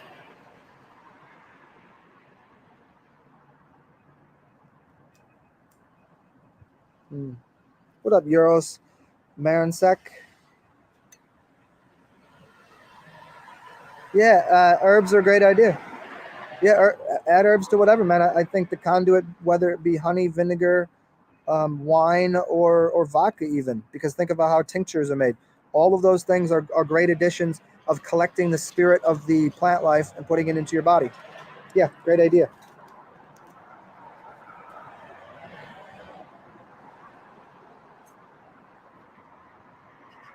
Yeah, Brand Zen was talking about getting the balls out and getting sun on it. You know who else talked about that? Master Earth talks about that. I used to have this. I used to live over at this house that in the morning it was just this perfect little area where the sun would be coming around, and at about 7 o'clock it would come perfectly in the window when no one could see, but I could just lay there on the couch with my nuts out. Perfect. Warm the cockles. Warm it up there, and it was very helpful. You like literally giving a place that's never seen the light of day sunshine. Think about Baal. What Baal? Like, oh, what is this? Sun? Everybody, everybody covers Baal up with blue jeans.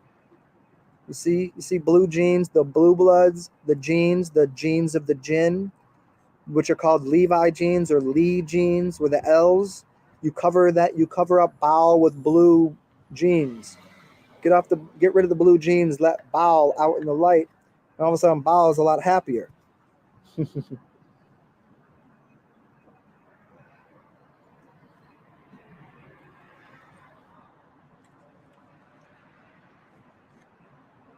Yeah, everyone has a spirit. You earn your soul. I think that's about. I wouldn't say necessarily earn. I like to play semantics a little bit. I don't think you earn it. I think you develop it. You step into it because it's a collective. The soul is a collective. It's a one single thing that is a collective of all the spirits. So yeah, I dig what you're saying there, man.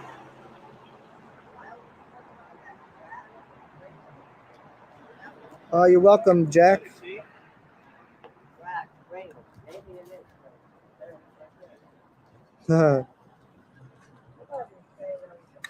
uh, Laraza and Raw Vegan Hippie Granny, what's up? Nutrition is etheric. This is correct. Yes, nutrition is nut or nux or lux. It means nuts and light. It means the nuts are the seeds and the light from the sun. And so the real nutrition is, yes, it's the as Electric Tau would put it, the electrical universe.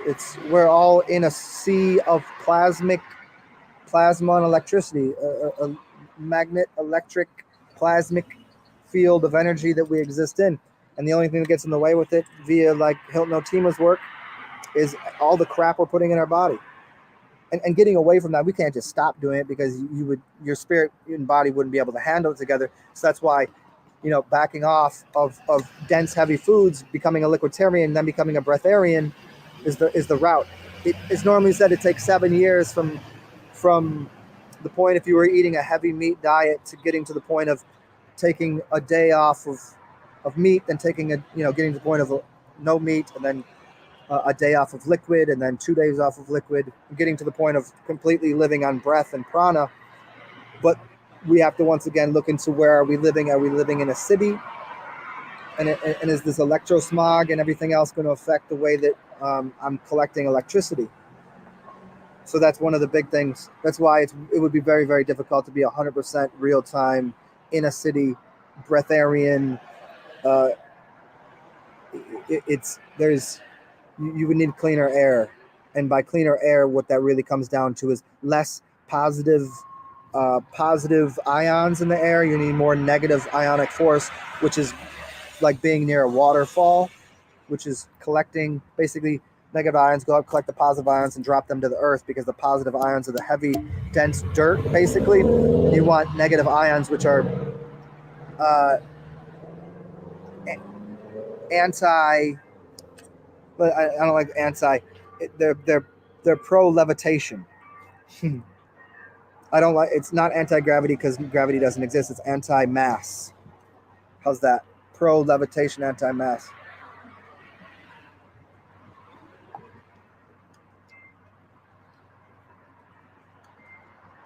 Yeah, I feel the drain after a meal too, for sure.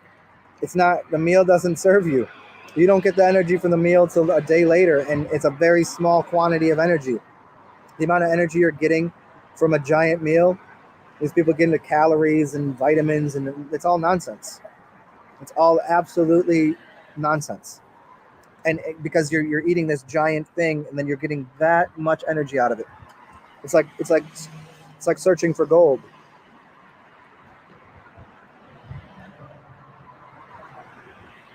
Yeah, Electric Tau. The electromagnetic. I mean, that's where I start off. That's where I started a long time ago on my journey with the electromagnetic spectrum and doing a lot of research and study and talking to that. But yeah, that's the real deal. That's the man, the woman. That's the universe. Tiger Strong, I like the question. Do I think the dream world is the real world? No, I think it's all the real world. Um, how do you define realness? Everything's a reverberation. Everything's an echo of the mind of God. I mean, in a sense, yeah, your highest self sitting there experiencing and projecting reality at the same time. It's very difficult to do. It's why you can't you don't this is why you don't sit in the throne of being God all the time. You do it for a little bit, but it becomes too many things going on at once. You're producing a reality while experiencing it. It's crazy. So you come down here and you experience it. This is just as real as what you're creating at the higher levels in the dream realms. But yeah, it's I guess it's the I'll give you this. It's the place that all of this is produced from. This is the echo in the you call it the dead world, but it's not dead. We're living here. This is the shadow realm. Shadows still need a sun to produce a shadow, right? But we're living in that. But it doesn't make the place that produced the echo or the vibe or the wave where we are now. It doesn't make this any less real than what that is, and that more real than this. You're just talking about the location or source point of creation. See, you think my hands doing this was my hands doing that? No, the point of creation was my mind right in there doing that. And before that, it was my mind up there. And there was the soul, right? But your experience is played out here. So this is as real as it gets. It gets more real. It gets more intense, more awesome, more full of light.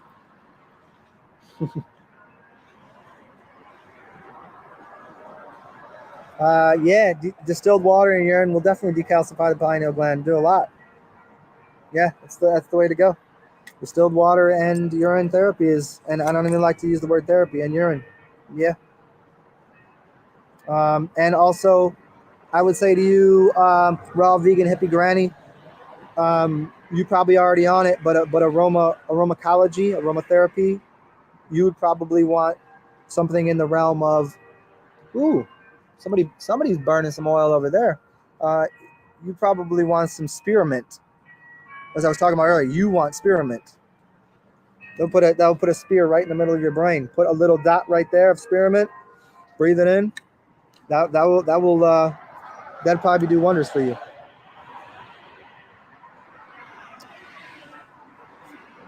Tiger Strong, this is exactly correct. People eat because of parasites or a pair of sites, meaning there's your site and there's the other things in you that are asking to be fed. You got a bunch of little children, snakes they may be, still your children, and a bunch of different things going on in your body that are your children, and they ask to be fed. And we go, okay, we'll feed you. Little dogs, right? Feed the dog. You know what I do with my dog? I fast her. She fasts. So she's healthy. She's, you know, I'll feed her plenty. We'll have fun. Oh, here we go. You want to eat? You want to get fat? You want to be crazy? Fine. We'll have some fun. But then she'll fast. It resets her. In the same way you reset yourself. You reset yourself by feeding habits. Those habits are those little hobbits that you can choose. You know, habits and hobbits are not bad. Just which ones are you feeding? They're fun to play with.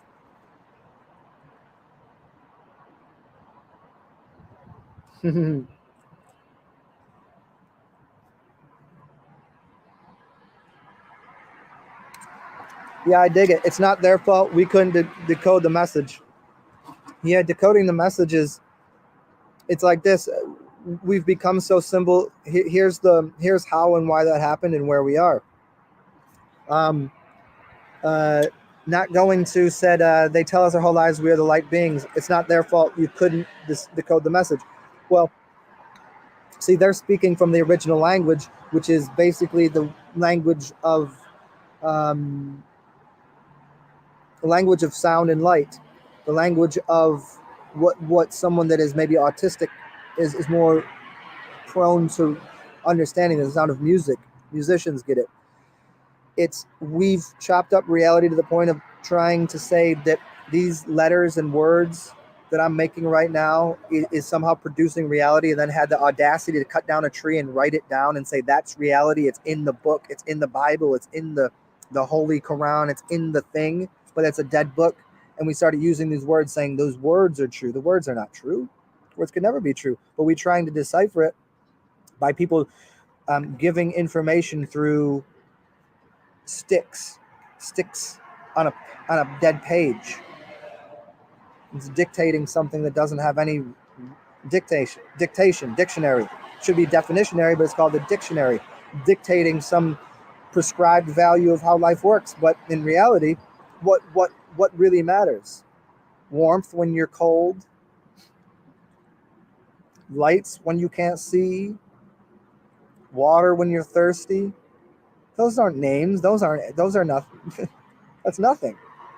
And so it's the humbling task of all of the sages across all of time and space is to somehow convey to everyone here through language and the mouth, from mouth to ear, the unexplainable, explicitly just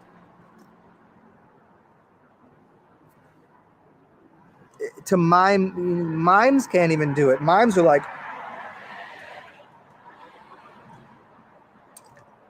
it's speaking to a dog, speaking to an animal, and listening to the animal and seeing what their behavior, here's what it looks like. Sign language. We don't know sign language. Even sign language as humans do it, that's not the real sign language. The real sign language has always been in nature.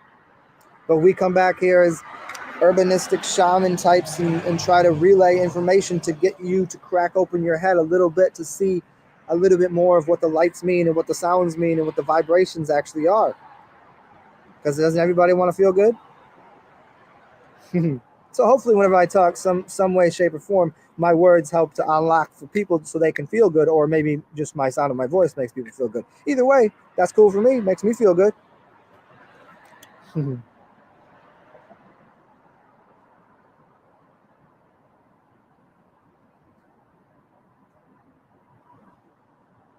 I guess I'm well far behind here. Oh yeah, I'm way far behind. I'm at 5:30, y'all. I'm sorry. I've been going on tangents here, so I hope y'all are staying in tune here. I'm back at 5:36 with Torrance Garden, so I'm gonna try to catch up here. So don't comment anymore. Let me catch up with you guys. Yeah, I dig you there. A rise in vibration correlates to higher EMF, which correlates to having this realm outside the visible light spectrum. To a degree, I agree with that. Yeah. I really like this. The purple over here, the green and red over here. No, definitely not. It's just a weird freaking Torrance Garden. Let me. The chakra colors are as they are. If you were to build a fire, the temperature of the fire would emit certain degrees of flame, and so where those sit in the flame are correlated to where they are in your chakras. That it's like that, and I'm pretty sure they're inverted. The hottest flame is white flame. I'm and I did a video a long time ago on the salts in using salt inside of the body or salt on flames. You can look it up. It's a real simple internet search. By using different salts, you can make fire burn differently. So it's burning at a different temperature and using different. I mean, I'm not getting into the electromagnetic theory of it, but you're creating a different temperature, a different.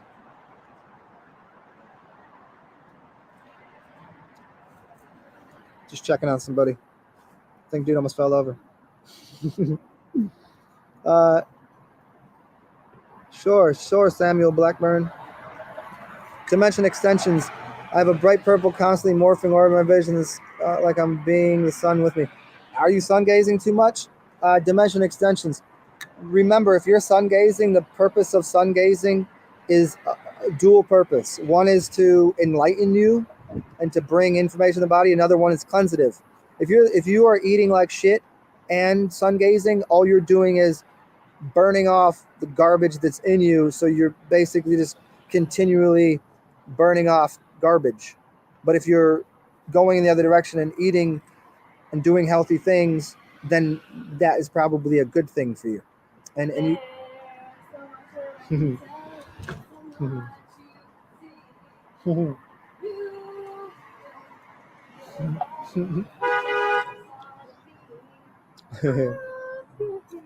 yeah, so producing the sun within your mind, being purple. Interesting that you say that.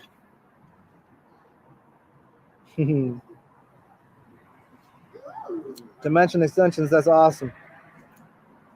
I see whoever you're Yeah, raw vegan hippie granny. If you the last video I made, we got into talking about intuition never lies.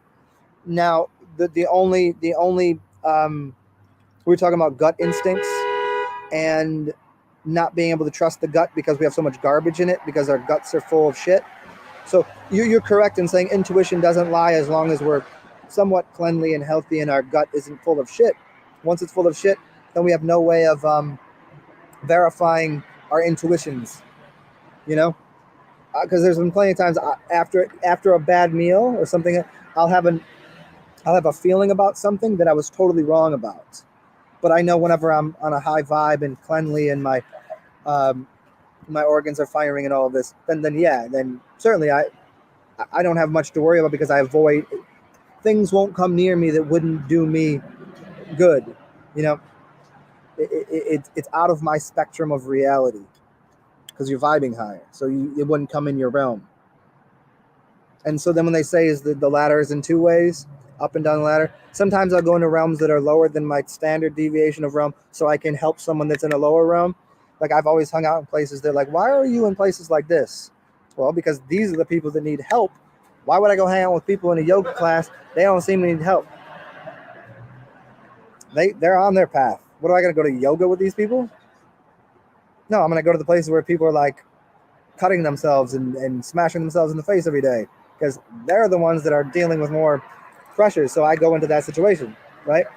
That's what I mean. That is the shamanistic thing to do. That's what's the human thing to do, really, because everyone would always do that if they knew how to balance themselves out. But that goes back into balancing out your own equilibrium and knowing what your highest self is. There you go. I know, Jack. The laws are not written in scripture; they're written in you. Yeah, there's one law. There's only one. It's already inside of you.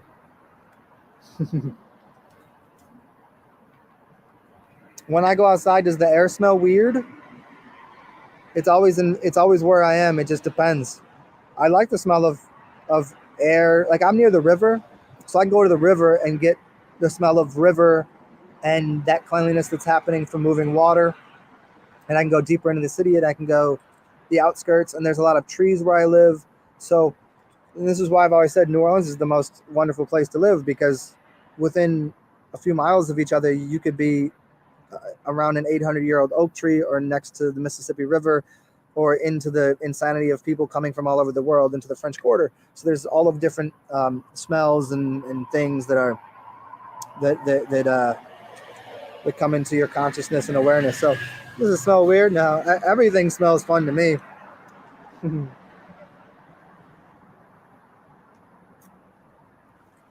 Not going to keep storing, collecting the light, never masturbate or bust unless you want a child. I disagree with that fully.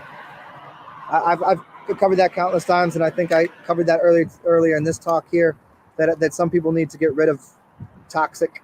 Your oil can be toxic. Have you ever seen some? Here, let me prove this to you in one very quick, swift swing of the sword. If you want to produce a child, do you know how many retarded children have come out of the womb? Do you know how many children missing limbs, or their eyeball wasn't working, or they're disformed or disfigured?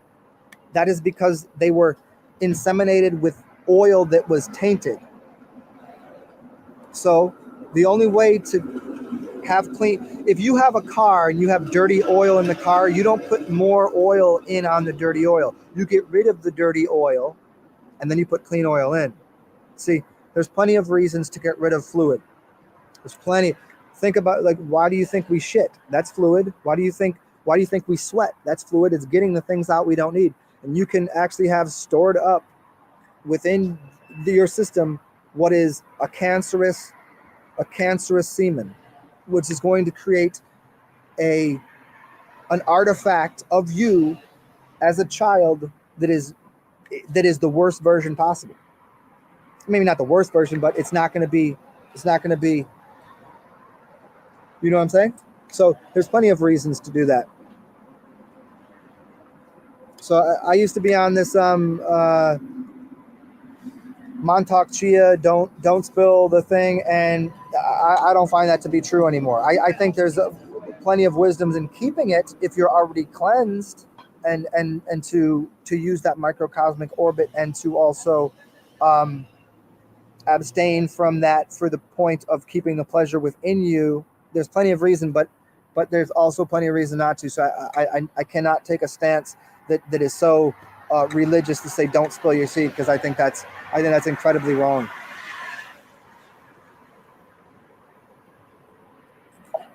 And I can say that because, like, even at times that I've been like stressed out and pressure and just thrown off a nut, balance me right out, calm me right down.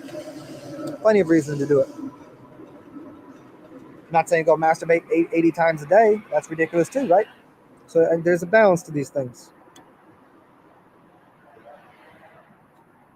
Yeah, the guilt and shame dimension extensions. That's your issue you need to deal with. That guilt and shame that you're talking about is instilled into people through the church and through religious ceremonial shit, where they cut your dick when you were born. They pulled off your foreskin, which was supposed to be, not allowing all of the sensations to be coming into the part of your penis, and they just lied on that shit, right? Cutting up your sensual organ. Yeah, cut that thing up. Makes a lot of sense, right? There's a lot of that that's put into religion, that sex is bad. Sex is not bad. It's absolutely ridiculous notion. And my phone is almost dead, y'all. So I'm gonna have to charge this again. But this has been a fun conversation. I wish I could continue this. I got maybe like 5 more minutes. I'm gonna try to catch up to the end, and I gotta go back in, charge this, and I can come back on in like an hour. I knew I should have brought my other computer today. Yeah, frankincense and myrrh is what you're looking for. What up, Simon Patterson? Good to see you, man. Resonance Creative, what's going on? Looper teens, I like that.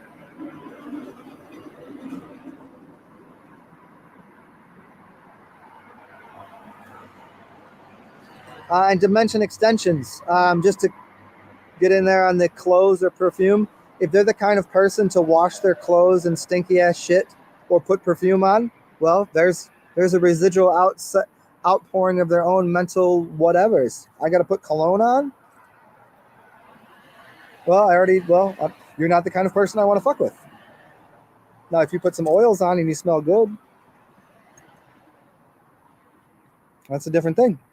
It's well different to put oils on that smell good than put perfume on. So, again, the noses.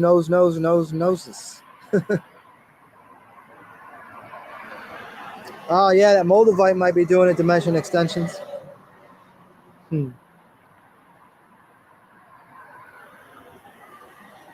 Tiger Strong, how do you start urine therapy?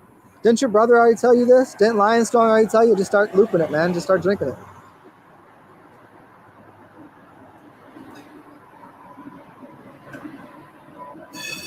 Simon Patterson, have I checked out Demetrius from Reality Files on YouTube?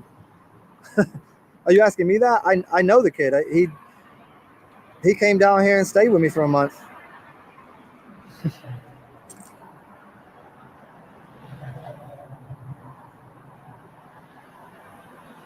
Frankincense is what I was looking for.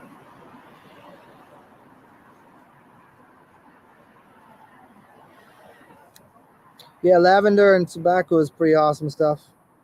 Yeah, so again, y'all, I'm gonna have to cut this in a second here because my phone's almost dead. I knew I knew that I should have brought my other computer, so I kept kicking it with y'all for a minute here.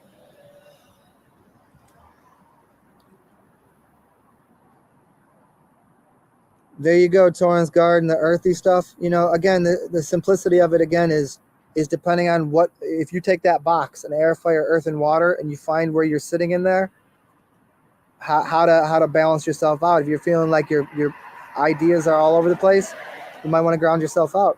If you feel stuck, you might want to have something more watery or maybe even fire.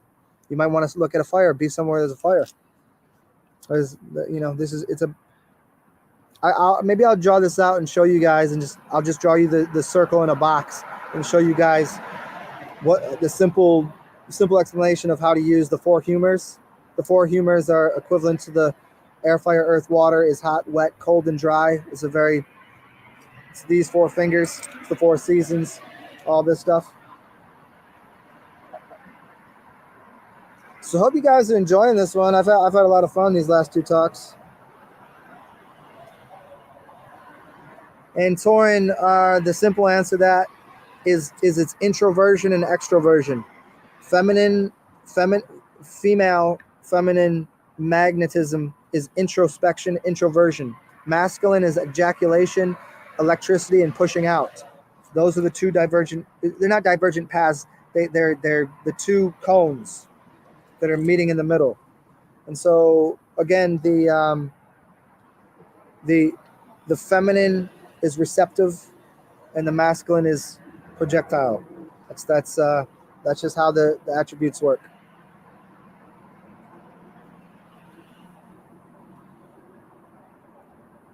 Rise now. Where would you, if you tell me where you like to be employed and what you'd like and how much money you make, I can just put that into the universe for you. But I can see you gainfully employed, making lots and lots of currency.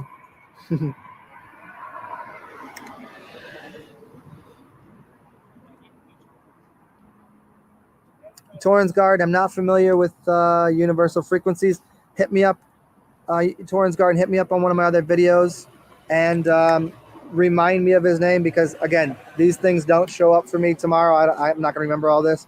So just put it in one of my other videos. I'll check them out.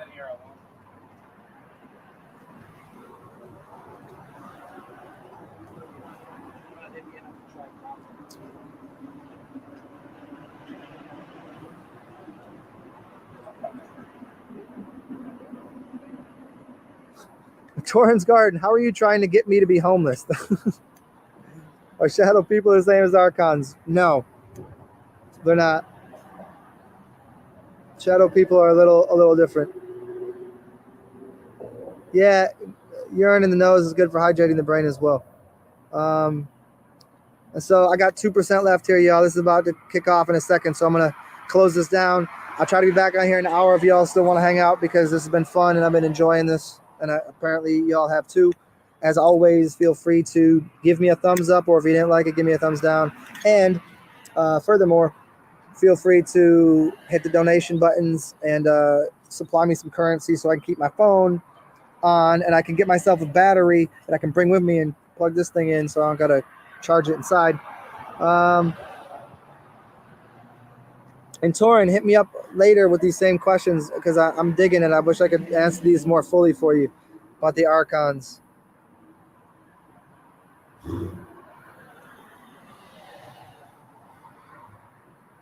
And Lakesh, y'all, I'm just reading through the rest of these comments here before this kicks out on me. I got like 3% left.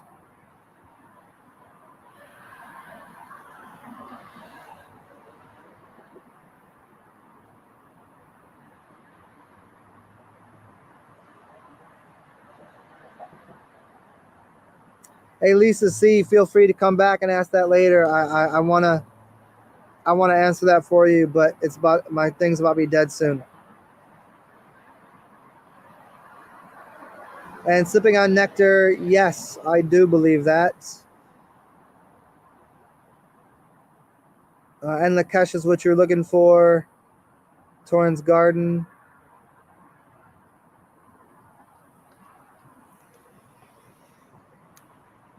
And not going to a better world. A better world starts with a penis. Yes, penis is an anagram for spine. It means to make your spine correct.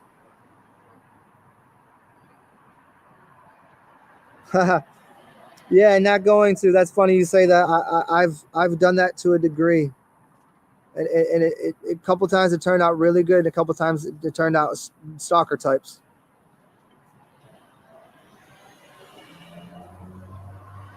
But I do agree with you, man. That's excellent. Talk to that guy.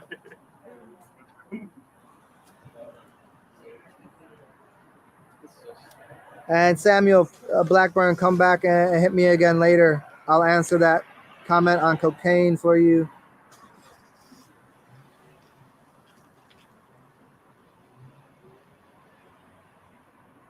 Haha. Yeah, I'm digging you not going to.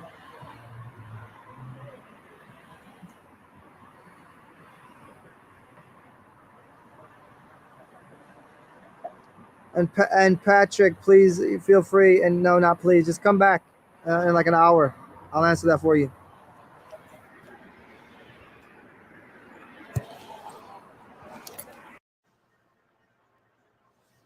Apparently.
Ooh, listen to the melody in every single word I speak. It can warm your heart, makes me be a part of you. Ooh, listen to the melody.